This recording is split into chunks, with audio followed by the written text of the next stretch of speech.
Hello guys, welcome to drone academy. நம்ம இன்னைக்கு இந்த வீடியோ பதிவில் என்ன பார்க்க போறோம் பார்த்தீங்கன்னா, தேசியம் காந்திய காலகட்டம். ஓகேங்களா, நம்மளுடைய இந்தியா ஓகேங்களா கிட்டத்தட்ட 1757ஆம் ஆண்டு பிளாசி போரில் ஆரம்பிச்சது. ஆங்கிலேயருடைய ஆதிக்கத்தை செலுத்துது. கிட்டத்தட்ட 1947ஆம் ஆண்டு நமக்கு விடுதலை தராங்க. இந்த காலகட்டத்தில் நிறைய தலைவர்கள் உருவெடுத்திருக்காங்க. அதில் முக்கியமாக நம்ம பேசப்படுறது நம்ம தேசத்தந்தையான காந்தியை பற்றி தான் பேச போகிறோம். ஓகேங்களா, மகாத்மா காந்தி. இந்த காந்தியடிகளுடைய பங்கு எப்படி இருந்துச்சு இந்திய விடுதலை போராட்டத்தில்? ஓகேங்களா, அவர் கூட இருந்தவங்கெல்லாம் யார் யார், என்னென்ன போராட்டங்கள் நடந்துச்சுன்னு சொல்லிட்டு பார்க்க போகிறோம். அனைத்து போராட்டங்களையும் நம்ம எப்படி சொல்கிறோம், ஷார்ட்கட்டில் சொல்லிடுறேன். ஓகேங்களா, என்னென்ன போராட்டம் நடந்திருக்கு, அந்த போராட்டங்கள் எந்தெந்த ஆண்டுகள் பற்றி சொல்ல போகிறேன், அந்த ஆண்டுகள் எப்படி ஞாபகம் வச்சுக்குதுன்னு சொல்ல போகிறேன். எக்கச்சக்கமான ஸ்டோரி சொல்ல போகிறேன். ஸோ அப்படின்னா இந்த லெசன் ரொம்ப ரொம்ப இம்பார்ட்டன்ட் லெசன். ஸோ நீங்கள் என்ன பண்ணுறீங்கன்னா அப்படியே கேதர் பண்ணிட்டே வந்துருங்க, எக்ஸாமில் ஈஸியாக கிராக் பண்ணுற மாதிரி வழிகளை சொல்லிடலாம். சரிங்களா, வாங்க. ஃபஸ்ட் நம்ம யாரை பற்றி பார்க்க போகிறோம்னா காந்தியை பற்றி பார்க்க போகிறோம். காந்தியோட சில கொள்கைகள்லாம் இருக்குது பார்த்தீங்களா. அந்த கொள்கையில் ஃபஸ்ட்டு வந்து பார்த்தீங்கன்னா, மகாத்மா காந்தி இந்த தென்னாப்பிரிக்காவில் வாழ்ந்த இந்தியர்களுக்கு சமூக உரிமைகளுக்காக சுமார் 20 ஆண்டுகள் போராடிய பிறகு 1915 தாயகம் திரும்பினார். தாயகம்னா இந்தியா வராரு. அப்போ எந்த ஆண்டு காந்தியடிகள் இந்தியா வந்தார்னு பார்த்தீங்கன்னா 1915ஆம் ஆண்டு. அவருடைய வருகை தான் அரசியலுக்கு ஒரு புதிய எழுச்சியை தந்துச்சுன்னு சொல்லிட்டு சொல்கிறாங்க. அது மட்டும் இல்லாமல் ஆண்கள் பெண்கள் கொடுத்துருக்க, ஆண்கள் பெண்கள் இளைஞர்கள் முதியோர்கள் அனைவருக்கும் பின்பற்ற மாதிரி ஒரு விஷயத்தை கொண்டு வராரு. அதுதான் அந்த வழிமுறைக்கு பேர் தான் சத்தியாகிரகம். சார், அப்போ சத்தியாகிரகம்னா என்ன சார் அப்படின்னு பார்த்தீங்கன்னா ஈஸியாக நான் வச்சுக்கலாங்க. அமைதி ப்ளஸ் போராட்டம். அப்போது உங்களுடைய போராட்டம் எப்படி இருக்குன்னு பார்த்தீங்கன்னா, அமைதியான முறையில் வயலன்ஸை யூஸ் பண்ணாமல் போராடுற ஒரு விஷயத்தால் வெற்றி பெற்றனா அதை சத்தியாகிரகம்னு சொல்லிட்டு சொல்லுவாங்க. ஓகேங்களா, இந்த சத்தியாகிரக விஷயத்தை தென்னாப்பிரிக்காவை செயல்படுத்தி ஜெயிச்சிருக்காரு அப்படின்ற ஒரு விஷயத்தை ஆரம்பித்து இப்போ காந்தியடிகள் எங்கே பிறந்தார், எங்கே என்னென்ன பண்ணாருன்றதை பார்த்துலாமா வாங்க. குஜராத்தில் போர்பந்தரில் ஒரு வசதியான குடும்பத்தில் 1869ஆம் ஆண்டு அக்டோபர் 2ஆம் நாள் பிறக்கிறாருங்க. இவருடைய தந்தை பெயர் பார்த்தீங்கன்னா மோகன்தாஸ் கரம்சந்த் காந்தி. இவருடைய தாயார் காபா காந்தி. ஓகேங்களா, கொடுத்துருக்கோம் பாருங்க, காபா காந்தி. ஓகேங்களா, இவருடைய தந்தை வந்து பார்த்தீங்கன்னா போர்பந்தரின் திவானாகவும் பின்னர் ராஜ்கோட்டின் திவானாகவும் பணியாற்றார், பொறுப்பு வகிக்கிறார். இந்த தாயார் இருக்காங்க பார்த்தீங்களா, அவங்க தாயார் வந்து பார்த்தீங்கன்னா புத்திலிபாயின் தாக்கம், இந்த புத்திலிபாயின் இருக்காங்க, அவங்களுடைய தாக்கம் இளையவரான காந்தியின் நடவடிக்கையில் பெரிதும் காணப்படுதுன்னு சொல்கிறாங்க. ஓகேங்களா, இவர் வந்து மெட்ரிகுலேஷன் பள்ளியை முடித்துவிட்டு காந்தியடிகள் சட்டம் பயில்வதற்காக, கரெக்டாக பாருங்க ஈஸி நான் வச்சுக்கலாம், சட்டம் பயில்வதற்காக காந்தியடிகள் இங்கிலாந்துக்கு சென்ற ஆண்டு பார்த்தீங்கன்னா 1 போட்டு மீதி எல்லாமே 8 போட்டுங்க. 18 வயசில் அவர் என்ன பண்ணுறாரு பார்த்தீங்கன்னா அப்படி தான் வச்சுக்கலாம். ஓகேங்களா, 1 போட்டு மீதி எல்லாமே 8 போட்டிங்கன்னா அவர் காந்திக்கு இங்கிலாந்திற்கு கடற்பயணம் மேற்கொள்கிறார். ஓகேங்களா, அப்போது கிட்டத்தட்ட ஒரு 88 89 90 91 கரெக்டாக 3 வருஷத்தில் அவருக்கு வழக்கறிஞர் பட்டம் பெற்ற பின்பு பிரிட்டிஷ் நீதிமன்றத்தில் ஃபஸ்ட்டு எங்கே வாதாடுறாரு, பிரிட்டிஷ் நீதிமன்றம் மற்றும் பிரிட்டிஷ் நீதிமன்றத்தில் ஒரு நியாய முறையில் நம்பிக்கை கொண்டவராக இந்தியாவுக்கு திரும்புகிறாருங்க. ஓகேங்களா, அதாடி இதுக்கப்புறம் நான் நியாயமாக தான் நடந்துப்பேன் அப்படின்னு சொல்லிட்டு சொல்கிறாரு. அப்போ இந்தியா வந்த உடனே அவர் என்ன பண்ணுறாருன்னா முதல் வேலையாக பம்பாயில் வழக்கறிஞராக பணியாற்ற தொடங்கினார். ஓகேங்களா, அவர் மேற்கொண்ட எல்லா முயற்சியுமே தோல்வியில் போயிடுது. என்னடா பண்ணுறது அப்படின்னு யோசிச்சுட்டே இருக்கிறப்போ தான் தென்னாப்பிரிக்காவில் குஜராத் நிறுவனம் ஒன்று இருக்குங்க. தென்னாப்பிரிக்காவில் குஜராத் நிறுவனம் ஒன்று செயல்பட்டு வந்துச்சு. அங்கே ஒருத்தருக்கு சட்ட ஆலோசனையை தரணும்.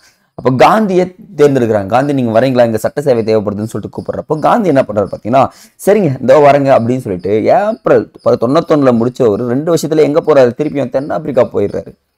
தென்னாப்பிரிக்கா போனது முதல் முறையாக போகிறவர் ஒரு விஷயத்த பார்க்குறாருங்க, அதுதான் இனவெறி.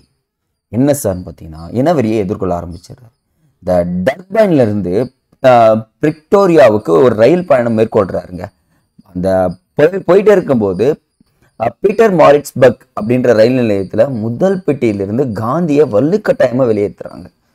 இந்த ஆங்கிலேயர்கள்னு சொல்லக்கூடியவங்க நிறவெறி பிடிச்சவங்க எல்லாருமே சேர்ந்து காந்தியை வெளியேற்றுறாங்க. இது எதிர்த்து தான் ஃபஸ்ட்டு போராடணும்னு உறுதி கொள்கிறாரு. ஓகே, இதுக்கப்புறம் ஃபஸ்ட்டு தப்பே இங்கே தான் ஆரம்பிச்சிருக்கு, ஸோ இதை நாம் எதிர்க்கணும் அப்படின்ற ஒரு விஷயத்தில் காந்தி தெளிவானார். அப்போ பாருங்கள், காந்திக்கு என்ன ஆயிருக்குன்னு பார்த்தீங்கன்னா நிறவெறி இனவெறி அப்படின்ற ஒரு விஷயம் ஆளாக்கப்பட்டிருக்காருன்றது நமக்கு தெரிய ஆரம்பிக்குது.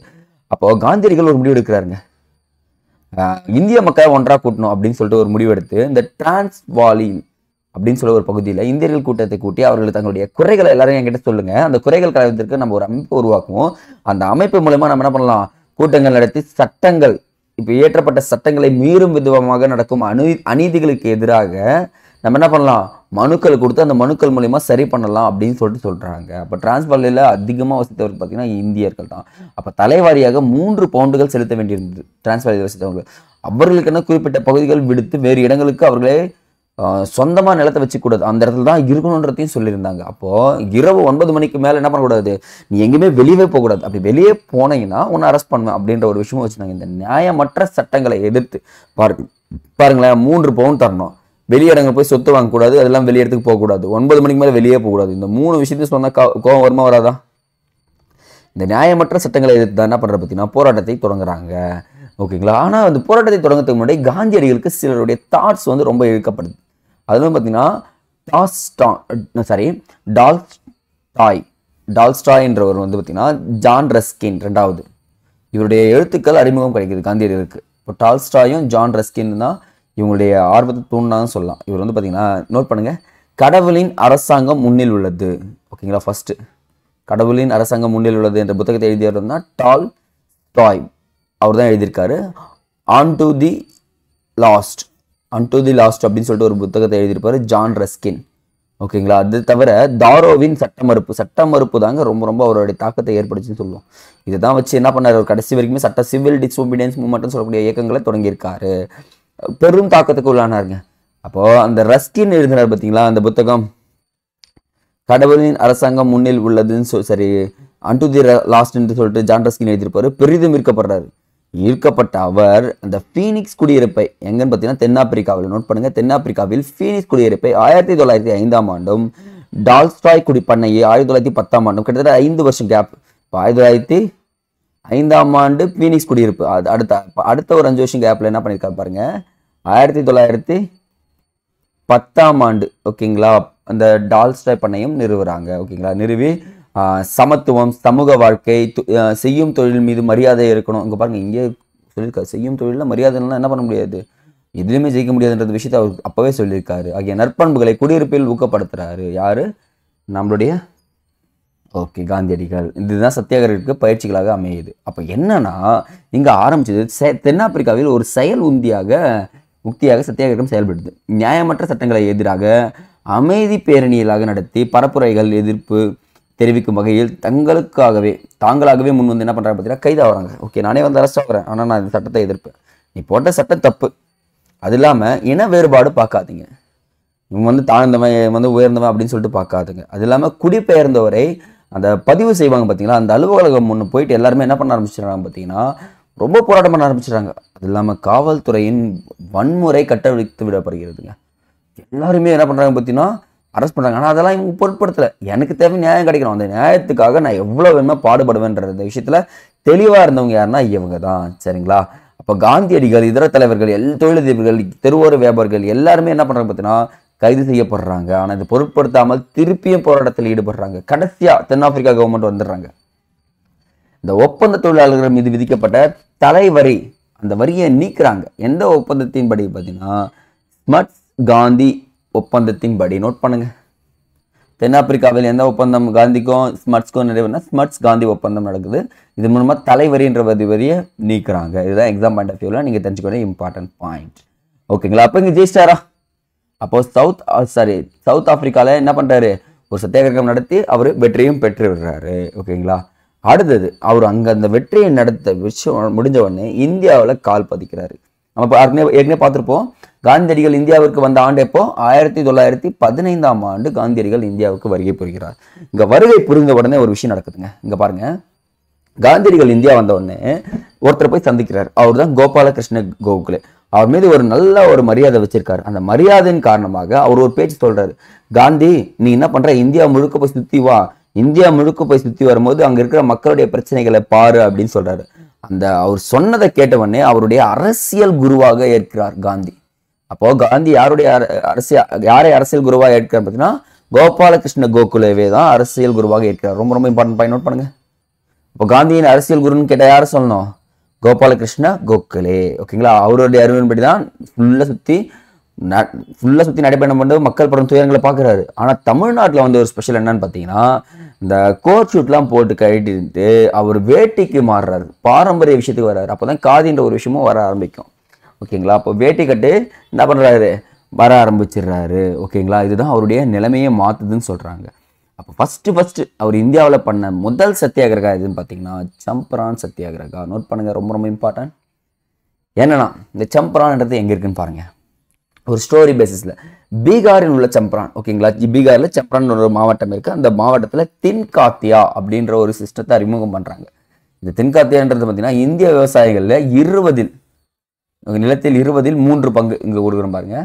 நோட் பண்ணுங்க, 20 3 பங்கு என்ன பண்ணி ஆகணும், நீங்கள் ஆங்கிலேயருக்கு கொடுத்தாகணும்னு சொல்கிறாங்க. தின்காத்தியா முறைன்றது இதுதான்.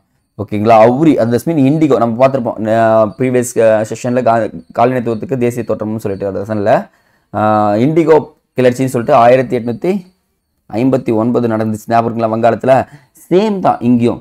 ஏன்னா எனக்கு இண்டிகோ பயிரிடணும், செயற்கை சாயங்கள் இதை வச்சு பயிரிட்டு நீ கொடுத்தே ஆகணும் அப்படின்னு சொல்கிறாங்க. ஒரு காலத்தில் இண்டிகோ சட்டம்னு ஒன்று ஏற்றப்பட்டு இதெல்லாம் வேணான்னு சொல்கிறாங்க. ஆனால் அவங்களை எப்படி இண்டிகோ பயிரிட சொல்கிறாங்க பாருங்களேன். நீ என்கிட்ட காசு வாங்கிட்ட, அந்த காசை நீ திருப்பி தரணும். அது திருப்பி தரணும், நீ இண்டிகோ பயிரிச்சு கொடு, இல்லைன்னா அந்த காசை கொடு அப்படின்னு சொல்லிட்டு பயங்கரமாக கட்டாயப்படுத்துகிறாங்க. இதனால விவசாயிகள் ரொம்ப பாதிக்கப்படுறாங்க. அப்போ நிலுவைத் தொகைகளை வசூலிப்பதோடு வாடகையும் அதிகரிக்கிறாங்க. ஓகேங்களா? நிலுவைத் தொகையை நீ தரனா நீ என்ன பண்ண, சேம் டைமில் எனக்கு வாடகையும் கொடுன்றாங்க. இதனால இந்த கிராமங்கள் சார்ந்த விவசாயிகள் கஷ்டப்படுறத பார்த்த உடனே அந்த இடத்துல ஒரு விவசாயி இருக்கான், அவர் பேர் தான் ராஜ்குமார் சுக்லக். ஓகேங்களா? இந்த ராஜ்குமார் சுக்லக் தான் காந்தி கிட்ட போய் நீங்கள் சம்பரான் என்ற பகுதிக்கு வாங்க, சம்பரான் என்ற பகுதிக்கு வந்து என்ன பண்ணோம், இந்த கேட்கணும் அப்படின்னு சொல்லிட்டு சொல்றாரு. அப்போ காந்தியை சம்பரானுக்கு அழைப்பு விடுத்தவர் யார்? நோட் பண்ணுங்க, யாரு? ராஜ்குமார் சுக்லக். ஓகேங்களா? மறக்காதீங்க. இவர் போறாரு. இவர் போனோடனே இவர் போய் நின்ன உடனே காந்தியடிகளை பார்த்து காவல்துறையினர் நீங்கள் உடனடியாக இங்கேருந்து வெளியேறணும், இல்லைன்னா நான் உங்களை அரெஸ்ட் பண்ணணும் சொல்ல. அவர் என்ன பண்ணுறாரு, நான் இதெல்லாம் பார்த்து நான் வழக்கை சந்திச்சுக்கிறேன், நீங்கள் எதுவாக இருந்தாலும் பாருங்க அப்படின்னு சொல்கிறாங்க. இந்த அப்படியே என்ன பண்ணுறாங்க பார்த்தீங்கன்னா, இந்த செய்தி வந்து பார்த்தீங்கன்னா காட்டுத்தீ போல் எல்லாருக்கிட்டையும் பரப்ப ஆரம்பிக்குது. ஆயிரக்கணக்கானவர் என்ன பண்ணுறாங்கன்னா காந்தியடிகளுக்கு ஆதரவாக கூட ஆரம்பிச்சிடுறாங்க. அப்போது காந்தியடிகள் ஃபஸ்ட்டு ஒரு விஷயத்தை தெரியுறாங்க. நாடு முதலாக ஒத்துழையாமை இயக்க செயல்முறையை பாடத்தை கற்றுக்கொள்ள காந்தியடிகள் தெரிவித்தார். அப்போ ஃபஸ்ட்டு நான் கோஆப்ரேஷன் மூவ்மெண்ட்னா இந்த சம்பரான் சத்தியாகிரகா தாங்க. ஓகேங்களா? அப்போது இந்த சம்பரான் சத்தியாகிரகத்தில் யார் யாரெல்லாம் இருந்திருக்காங்க பாருங்களேன். ராஜேந்திர பிரசாத், அவர் தான் ஃபஸ்ட்டு குடியரசுத் தலைவராக இருந்தார் பார்த்தீங்களா, அவரும் இருந்திருக்காரு. இந்த வழக்கறிஞராக தொழில் செய்த பிரஜித் கிஷோர், ஓகேங்களா, இவரும் இருந்திருக்காரு. இவங்கெல்லாம் துணையாக காந்திக்கு இருந்திருக்காங்க. அது இல்லாமல் துணைநிலை ஆளுநர் என்ன பண்ணுறாரு பார்த்தீங்கன்னா, கடைசியாக ஓகே எப்படியும் நமக்கு பிரச்சனை வரும், அந்த பிரச்சனையிலேருந்து நம்ம தப்பிச்சே ஆகணும் அப்படின்றத யோசிச்சு ஒரு குழுவை உருவாக்குறாரு. அந்த குழுவில் பார்த்தீங்கன்னா காந்தியும் ஒரு உறுப்பினராக போட்டுடுறாருங்க. இதுதாங்க ப்ளஸ் பாயிண்ட் ஆகுது காந்திக்கு. அப்போ காந்தி என்ன பண்ணிடுறாரு, இந்த சிஸ்டத்தை அபாலிஷ் பண்ணுறங்கன்னு சொல்லி தின்காத்தியா முறையை முடிவுக்கு கொண்டு வந்தவர் யாருன்னா காந்தியடிகள் மூலமாக தான். 100% நான் சொல்லுவேங்க, 100க்கு 90% காந்தியில் தான் அந்த தின்காத்தியா முறை ஒழிக்கப்பட்டிருக்காது. ஏன்னா இவர் கைது நடவடிக்கையை கேட்ட உடனே என்ன ஆயிடுச்சு, எல்லாருமே வந்துட்டாங்க. அப்போ எக்ஸாம் பாயிண்ட் ஆஃப் வியூவில் காந்தியடிகளை சம்பரானுக்கு அழைத்தவர் யாரு? ராஜ்குமார் சுக்லக். ஓகேங்களா? அதை கொடுத்துருங்க பாருங்க. ஓகேங்களா? அதுக்கப்புறம் நான் முதல் ஒத்துழைமை இயக்கம் எது பார்த்தீங்கன்னா ஓகே சம்பரான் சத்தியாகிரகா. தின்காத்தியா முறை எதனுடைய தொடர்பு இருந்து சம்பரான் சத்தியாகிரகா. இந்த 3 கேள்வியும் மறக்காதீங்க. மற்ற எல்லா பாயிண்ட்ஸும் யார் யாரெல்லாம் பங்கேற்றாங்கன்னு சொல்லிட்டு ராஜேந்திர பிரசாத், பிரஜித் கிஷோர் அப்படின்றவரும் பார்த்துக்குங்க. இதெல்லாம் எக்ஸாம் பாயிண்ட் ஆஃப் வியூவில் ரொம்ப ரொம்ப இம்பார்ட்டன்ட். அடுத்தது என்ன பண்ண போகிறாரு பார்த்தீங்கன்னா, அதை தொடர்ந்து சும்மா இல்லைங்க, 2 விதமான சத்தியாகிரகா நடக்குதுங்க. அடுத்தது 1918ஆம் ஆண்டு, அதாவது சம்பரான் வந்து பார்த்தீங்கன்னா 1917ங்க. நோட் பண்ணுங்க. 1918ஆம் ஆண்டு அகமதாபாத் மில் வேலை நிறுத்தம், 1918ஆம் ஆண்டு கேதா சத்தியாகிரகம். இது ரெண்டுத்தையுமே பார்த்தீங்கன்னா ஜெயிச்சு ஒரு தலைவராக உருவெடுத்துடுறாருங்க. அப்போ பெரிய தலைவராக யார் இருக்காரு பார்த்தீங்கன்னா நம்மளுடைய காந்தி உருவெடுக்க ஆரம்பிச்சிடுறாரு. சரிங்களா? இதுக்கு இடைப்பட்ட காலத்தில் தான் என்ன நடக்குதுன்னா 1919 இங்கே போடுற மாதிரி 1919 ஜாலியன் வாலாபாகும் ரவுலட் சட்டமும் ஏற்றப்படுது. ரவுலட் சட்டத்தும் என்னன்னு பார்க்க போகிறோம், ஜாலியன் வாலாபானா என்னன்னு பார்க்க போகிறோம். சரி பார்க்கலாம் வாங்க. பாருங்களேன், இந்தியர்களுக்கு உண்மையான அதிகாரம் பரிமாற்றம் செய்யாததால் 1919ஆம் ஆண்டு இந்திய அரசு சட்டம் ஏமாற்றத்தை அளிக்கிறது. இந்த மாண்டேகு செம்ஸ்ஃபோர்டு வந்து ஒரு ஏமாற்றத்தை அளிச்சது. அப்போ அரசானது போர்க்கால கட்டுப்பாடுகளை நிரந்தரமாக விரிவுபடுத்த அமல்படுத்த தொடங்கியது. இந்த போர்க்கால கட்டுப்பாடுகள் இன்னும் கரெக்டாக இருக்கும் அப்படின்னு சொல்லிட்டு சொல்ல ஆரம்பிச்சிடுறாங்க. அதுதான் அதுக்கு பேர் தான் ரவுலட் சட்டம் சொல்லுவாங்க. ஓகேங்களா? அப்போ ரவுலட் சட்டம் இயற்றப்பட்ட ஆண்டு 1919. அப்போ என்ன ரவுலட் சட்டம்னா என்னன்னு சொல்கிறேன் பாருங்களேன். நீ இதெல்லாம் விட்டுருங்க, நான் சொல்கிறது கேளுங்க. நீ ஒரு குடிமகனாக இருக்க, நீ எங்கன்னா நான் உன்னை பார்த்துட்டு உன்னை பிடிக்கலன்னு அரெஸ்ட் பண்ணுறேன், பிடி உத்தரவே இல்லைனாலும் நான் கைது பண்ணுறேன், விசாரணையே பண்ண மாட்டேன், உன்னை என்ன பண்ணுறேன், ஜெயிலில் போட்டுருவேன் அப்படின்னு சொல்கிறாங்க. இது எல்லா அதிகாரத்தையும் யார் கொடுத்தா? ரவுலட் சட்டம் கொடுக்குது. இச்சட்டத்தை தான் காந்தியடிகள் என்ன சொல்கிறாருன்னு பார்த்தீங்கன்னா கருப்பு சட்டம் என கூறுகிறார். அப்போ காந்தியடிகள் எந்த சட்டத்தை, இது ஒரு இம்பார்ட்டன்ட் கொஸ்டின்ங்க, காந்தியடிகள் எந்த சட்டத்தை கருப்பு சட்டம் என்று கூறுகிறார் பார்த்தீங்கன்னா ரவுலட் சட்டத்தை கூறுகிறார். அப்போ நாடு தழுவிய சத்தியாகிரக போராட்டத்துக்கு காந்தியடிகள் அழைப்பு விடுக்கிறார். எப்போ பார்த்தீங்கன்னா 1919 ஏப்ரல் 6. ஏப்ரல் 6ஆம் தேதி ரொம்ப ரொம்ப இம்பார்ட்டன்ட், நோட் பண்ணுங்க. நான் ஏப்ரல் 6 இன்னொரு இடத்துலையும் சொல்வேன். 1919 ஏப்ரல் 6 நாடு தழுவிய போராட்டத்துக்கு அனுப்புது. அப்போ உண்ணாவிரதம் இருத்தல் பிரார்த்தனையுடன் கூடிய ஒரு அகிம்சை போராட்டமாக இருக்க வேண்டும் அப்படின்றதையும் இங்கே சொல்கிறாரு. இது வந்து பார்த்தீங்கன்னா நாடு தழுவிய போராட்டமாக போகுதுங்க. அகிம்சை முறையில் பயங்கர ப்ரெஷர் ஆகிடுது. யாருக்கு? பிரிட்டிஷ்காரனுக்கு. ஓகே, என்ன பண்ணுறதுன்னு ஒன்றும் புரியாமல் முழிக்க ஆரம்பிச்சிடுறாங்க பிரிட்டிஷ்காரனும். குறிப்பாக பஞ்சாப், அமிர்தசரஸ் மற்றும் லாகூரில் இது தீவிரமடைய ஆரம்பிச்சிது. இந்த 3 பகுதியுமே தீவிரமடைந்தது. அதுதான் முக்கியமாக வந்து பாருங்க, இதை கேள்விப்பட்ட உடனே ஆங்கிலேயருக்கு கோபம் அதிகமாகிடுச்சு. காந்தியடிகள் ஏதோ தப்பு பண்ணுறாரு, இவர் அடக்கே ஆகணும்னு சொல்லிட்டு கைது பண்ணிடுறாங்க. இதுக்கப்புறம் காந்தியடிகள் பஞ்சாபில் போகக்கூடாதுன்னு சொல்லிட்டு கைது பண்ணிடுறாங்க. ஆனாலும் ஏப்ரல் 9ஆம் தேதி பாருங்க, ஏப்ரல் 6ஆம் தேதி அவர் அறிவிக்கிறாரு. ஏப்ரல் 9ஆம் தேதி பஞ்சாப்ல தைப்புதீன் கிச்லு மற்றும் டாக்டர் சத்யபால் என்ற 2 உள்ளூர் தலைவர்கள் போராட்டத்துக்கு தலைமை ஏற்றாரு. ஏன்னா காந்தி உள்ள போட அரெஸ்ட் பண்ணிட்டாங்கன்னா இவங்க 2 பேரையும் என்ன பண்ணுறாங்க பார்த்தீங்கன்னா இந்த இடத்துல அரெஸ்ட் பண்ணிடுறாங்க. அமிர்தசரஸில் கைது பண்ணிடுறாங்க. அப்போ 3 பேரும் அரெஸ்ட். அப்போ சத்தியாகிரக போராட்டத்தை என்ன பண்ணுறாங்க அப்படின்னு சொல்லிட்டு யோசிக்கும் போது இந்த அமிர்தசரஸில் எப்பயும் போல பாருங்களேன், ஏப்ரல் 6ஆம் தேதி அறிவிப்பு, 9ஆம் தேதி யார் கைது செய்யப்படுறாங்க? சத்யபாலும் தைப்புதீன் கிச்லும் அரெஸ்ட் பண்ணப்பட்டுறாங்க. 13ஆம் தேதி ஏப்ரல் இங்கே கொடுத்துருக்கேன் பாருங்க. ஏப்ரல் 13ஆம் தேதி என்ன நடக்கும் பார்த்தீங்கன்னா அமிர்தசரஸில் ஜாலியன் வாலாபாகில் ஒரு கூட்டம் கூட்டுறாங்க. அந்த கூட்டத்தில் பார்த்தீங்கன்னா பைசாகி அப்படின்னு சொல்லக்கூடிய சீக்கியர்களோட அறுவடை திருவிழா நடக்குது, ஏற்பாடு செய்யப்படுங்க. கிட்டத்தட்ட ஒரு ஆயிரக்கணக்கானவர் இந்த கூட்டத்தை கூட்டியிருக்காங்க. இங்கே பாருங்களேன், நான் இந்த படம் மூலிமா சொல்கிறேன் பாருங்களேன். ஓகேங்களா? ஓகே, இவ்வளோதாங்க. ஓகே, இது இருந்திருக்கு, இதுதான் மேடை. ஓகேங்களா? என்ன நடக்குதுன்னா இங்கே மக்கள் எல்லாமே இருந்திருக்காங்க. சரிங்களா? இந்த மக்கள் எல்லாமே இருக்காங்க. இங்கே ஓ டயர், ஓகேங்களா, ஓ டயர்னு ஒருத்தர், ரெஜினல் டயர்னு ஒருத்தர். ஓகேங்களா? ரெஜினல் டயர் 2 பேர் இருக்காங்க. ஓ டயர் வந்து பார்த்தீங்கன்னா ஆளுநர், ரெஜினல் டயர் வந்து பார்த்தீங்கன்னா தலைமை தளபதினு சொல்லலாம். ஓகேங்களா? சீஃப் ஆர்மின்னு சொல்லலாம். இந்த ரெஜினல் டயர் என்ன பண்ணுறாரு பார்த்தீங்கன்னா இந்த பகுதியில் ஃபுல்லாக ஆட்கள் கொண்டு வந்து இங்கே நிறுத்திடுறாரு. இந்த பகுதியிலும் வீரர்களை நிறுத்தி வச்சிடுறாரு. ஒரே ஒரு நுழைவாயில் தான் இங்கே இருக்குது. அப்போது எல்லா நுழைவாயிலும் இங்கே அடைக்கப்படுது. கிட்டத்தட்ட ஒரு 1000கணக்கான பேர் இருக்காங்க. எல்லாரையுமே முட்டி போட வச்சு, தஸ்மீனியர்னா வீரர்களை முட்டி போடுங்கன்னு சொன்னார். முட்டி போட்டு யாரெல்லாம் தோணுதோ எல்லாருமே சுடுங்கன்னுறாரு இந்த ரெஜினல் டயர். இந்த என்ன சொன்னோன்னே எல்லாருமே தாறுமாறாக சொல்கிறாங்க. ஏன் முட்டி போட்டு சொன்னாங்கன்னு சொல்லிட்டு யோசிக்கிறப்ப தான் அங்கே குழந்தைங்களும் இருந்திருக்காங்க. ஏன்னா சொல்லும் போது அவங்க மிஸ் ஆகக்கூடாது, அவங்க நெஞ்சிலையும் நெத்திலையும் போய் பாயணும் குண்டுக்கள் அப்படின்னு சொல்லிட்டு பண்ணாங்க. இன்னி வரைக்குமே நான் ஜாலியன் வாலாபாக் பற்றி படிக்கிறப்போ சரி, நான் திருப்பி கிளாஸ் எடுக்கிறப்போ சரி, ஜஸ்ட் எனக்கு கொஞ்சம் வளைக்கும். அப்போ தான் நான் என்ன நினைப்பேன்னா, இவ்வளோ பெரிய கொடுமைகள்லாம் நம்மளை ஆங்கிலேயர்கள் பண்ணியிருக்காங்க, நமக்கு நடக்கலை அது, பட் ஆனால் ஏதோ ஒரு இடத்துல நடந்திருக்கு அப்படின்ற ஒரு விஷயம் பெரிய தாக்கத்தை எனக்கு ஏற்படுச்சுங்க. அப்போ தான் நான் சொன்னேன், இந்த ரெஜினல் டயர் ரொம்ப கொடுமையான ஒரு விஷயத்த பண்ணியிருக்காரு அப்படின்ற ஒரு விஷயம் தான் எனக்கு தெரிய ஆரம்பிச்சது. அப்போ ஜாலியன் வாலாபாக் படுகொலை நிகழ்த்தப்படுது எங்கே? பஞ்சாபில். ஓகேங்களா? எல்லாருமே செத்துட்டாங்க. அங்கேருந்தவங்க யாருமே தப்பிக்கல. அப்போது வெளியே ஒருத்தர் தான், அவன் பேர் தான் பகத்சிங். அப்போது ஜாலியன் வாலாபாக் நடக்கிறப்போ அவருடைய வயசு வந்து 11. ஓகே, சின்ன பையன். ஓகேங்களா? சின்ன பையனாக இருந்து பார்த்துடுறாரு. யோசிப்பாங்க, அவருக்கு கண்ணு கலங்குது, சத்தம் கேட்டு ஓடுறாங்க. இவனும் ஓடி ஓடி செவுத்துலாம் ஏறுறாங்க. இன்றைக்கி நீங்கள் போய் பார்த்தாலும் அந்த இடத்துல குண்டுகள் இருக்கிறது தெரியும், குண்டுகளோட அடையாளம் தெரிய ஆரம்பிக்கும். சரிங்களா? இதுதாங்க ஜாலியன் வாலாபாகுடைய ஹிஸ்ட்ரி. அப்போ ரெஜினல் டயர் தான் வந்து பார்த்திங்கன்னா சுற்றி வளைத்து சுட ஆரம்பிக்கிறாரு. எந்த ஒரு இது முன்னெச்சரிக்கையும் கொடுக்கணுமா இல்லையா? ஆனால் கொடுக்கவே இல்லை. இதனால் கிட்டத்தட்ட 10 மணித்துளிகள் இந்த துப்பாக்கி சூடு நடந்துருக்காகவும் அதிகாரப்பூர்வமாக 379 பேர் செத்ததாக சொல்கிறாங்க. ஆனால் 1000க்கு மேலாக காயப்பட்டதாக சொல்கிறாங்க. ஓகேங்களா? ஆனால் நிறைய பேர் நிறைய விஷயம் சொன்னாங்க. காங்கிரஸ் ஒரு கமிட்டி அமைக்கும், காங்கிரஸ் வந்து 1000 பேர் 1300 பேர் சொல்லுவாங்க, மற்றவங்க எல்லாருமே ஒரு டேட்டா சொல்லுவாங்க. ஆனால் உண்மையாகவே அந்த ரீஜனில் இந்த மக்கள் போய் சொல்லணும்னா கிட்டத்தட்ட 2000-3000 பேர்லாம் சொல்லியிருந்தா கேள்விப்பட்டிருக்கேன். அப்புறம் ரெஜினல் டயரை என்ன பண்ணாங்களான்னு கேட்டாங்கன்னா கண்டிப்பாங்க எதுவுமே பண்ணல. விசாரணைன்ற பேரில் ஒரு அண்டர் குழு அமைக்குது. அண்டர் குழு முன்னாடி போயிட்டு அவர் என்ன திரும்ப சொல்லுவார்? ஐயா, நான் என்னுடைய கடமையே செஞ்சேன்னு சொல்லுவாருங்க. ஏற்றுக்க முடியுமா? என்னப்பா அவங்க கடமைன்னு கேட்டால், இந்த மாதிரி கூட்டம் இன்னொரு தடவை இந்த நாடு முழுவதும் எங்கேயும் நடக்கக்கூடாது, நான் தான் இதை தடுத்து நிறுத்தினேன்னு சொன்னோன்னே ஆங்கிலம் இருக்குது, ஓகே நீ பண்ண சரிதான், நீ வந்துரு அப்படின்னு சொல்லுவாங்க. இது ஒரு கேலி கூத்தா இருக்குது. இந்த கேலி கூத்தை கேட்ட உடனே நம்ம ரவீந்திரநாத் தாகூருக்கும் காந்திக்கும் கோவம் வந்துச்சு. இந்த ரவீந்திரநாத் தாகூர் என்ன பண்ணிடுறாருன்னா, நைட்வுட் பட்டம் எனக்கு வேணாம், பண்ணியே வச்சுப்பா, நீ கொடுத்த வீர திருமுகன் பட்டம் எனக்கு எதுக்கு, நீ என் ஜனத்தையே கொள்ற, என் மக்களை கொள்றன்னு சொல்லிட்டு திருப்பி கொடுத்துட்றாரு.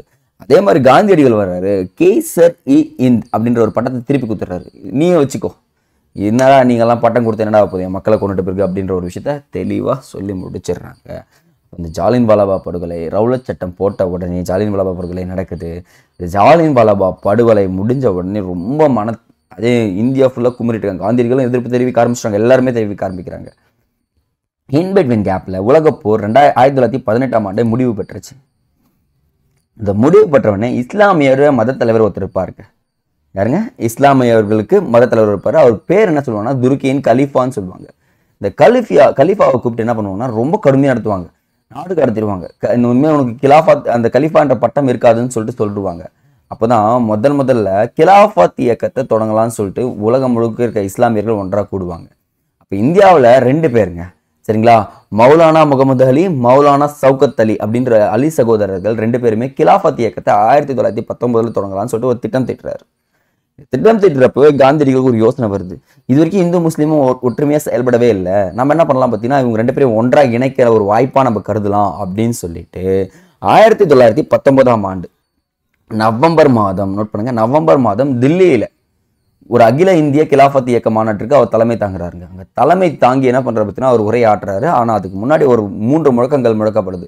முழக்கங்கள் பாருங்க, அல்லாஹ் அக்பர், ஓகே, அல்லாஹு அக்பர், வந்தே மாதரம், இந்து முஸ்லீம் வாழ்க ஆகிய 3 முழக்கங்களையும் சவுகத் அலியின் யோசனை, இது யார் முழங்கன்னு கேட்பாங்க, சவுகத் அலி, சரிங்களா, இந்த யோசனையை காந்தியடிகள் ஆதரிக்கிறார். ஏன்னா இது கண்டிப்பாக நாடு ஒற்றுமையாக தான் ஜெயிக்க முடியுன்றது காந்திக்கும் புரிஞ்சிச்சு. அப்போ என்ன பண்ணுறாங்கன்னா 1920 ஜூன் 9 அகமதாபாத்தில் கூடிய கிலாஃபத் குழுவின் கூட்டத்தில் காந்தியடிகள் என்ன பண்ணுறாங்கன்னா அகிம்சை மற்றும் ஒத்துழையாமை இயக்கத்தை ஏற்றுக்கொள்கிறார். ஏன்னா நம்ம என்ன பண்ணலாம், கிலாஃபத்தையும் ஒத்துழையாமை இயக்கத்தையும் ஒன்றா சேர்த்து ஒத்துழையாமை இயக்கத்தை தொடங்கலாம் அப்படின்ற ஒரு விஷயத்தை இங்கே கொண்டு வந்துடுறாரு. இப்போ தான் ஸ்டார்ட் ஆகுது ஒத்துழையாமை இயக்கம். ரொம்ப இம்பார்ட்டன்ட் டாபிக். அப்படி என்ன பண்ணுறீங்க, தண்ணி குடிச்சிருங்க, நான் தண்ணி குடிச்சு வந்துடுறேன்.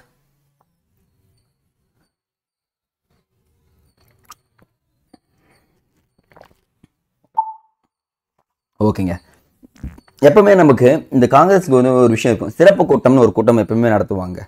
அப்போ நோட் பண்ணுங்க, 1920 ஓகேங்களா செப்டம்பர் மாதம் கல்கத்தாவில் நடைபெற்ற சிறப்பு கூட்டத்தில், அப்போ ஒரு சிறப்பு கூட்டம் நடைபெற்று இங்கே கல்கத்தாவில் நடைபெற்ற சிறப்பு கூட்டத்தில் தான் இந்திய தேசிய காங்கிரஸ் சிறப்பு கூட்டத்துக்கு இந்த ஒத்துழையாமை இயக்கத்திற்கு அனுமதி வழங்குதுங்க. அப்போ எந்த கூட்டத்தில் அனுமதி வழங்குதுன்னு கேட்டாங்கன்னா அது 1920 செப்டம்பர் கல்கத்தா கூட்டம். ஆனால் இதுவே 1920 டிசம்பர் மாதம் ஒரு இடத்துல நடக்கும். எங்கன்னா நாக்பூரில் நடக்கும். அந்த கூட்டத்தில் தலைமை வகித்தவர் யாருன்னா சேலம் விஜய ராகவாச்சாரியாரின் தலைமையில் நடக்குதுங்க. இந்த கூட்டத்தில் ஒத்துழையாமை இயக்கம் ஸ்டார்ட் பண்ணிடலாம் அப்படின்ட்டு சொல்லிடுவாங்க. அப்போ இந்த ஒத்துழையாமை இயக்கத்தை என்னென்னலாம் சொல்கிறாங்கன்னு பாருங்களேன். பட்டங்கள் மற்றும் மரியாதை நிமித்தமான பதவிகள் அனைத்தையும் திருப்பி கொடுத்துருங்க, வேணாம் அப்படின்றாங்க. அரசு என்ன சொன்னாலும் கேட்காதீங்க அப்படின்றது சொல்லிடுறாங்க. இந்த நீதிமன்ற வழக்கறிஞர்கள் என்ன பண்ண ஆஜராகாமல் இருக்கணும் அப்படின்றது சொல்கிறாங்க. அரசு பள்ளிகளை குழந்தைகளும் அவற்றின் பெற்றோர்களும் புறக்கணிக்கணும் அப்படின்றாங்க. படிக்கணும் எல்லாத்தையும் நிறுத்திருங்க அப்படின்றாங்க. 1919 சட்டத்தின் கீழ் உருவாக்கப்பட்ட சட்டப்பேரவைகளை புறக்கணிப்பது, எல்லாத்தையும் புறக்கணிச்சிருங்க, போவாதீங்கன்றாங்க.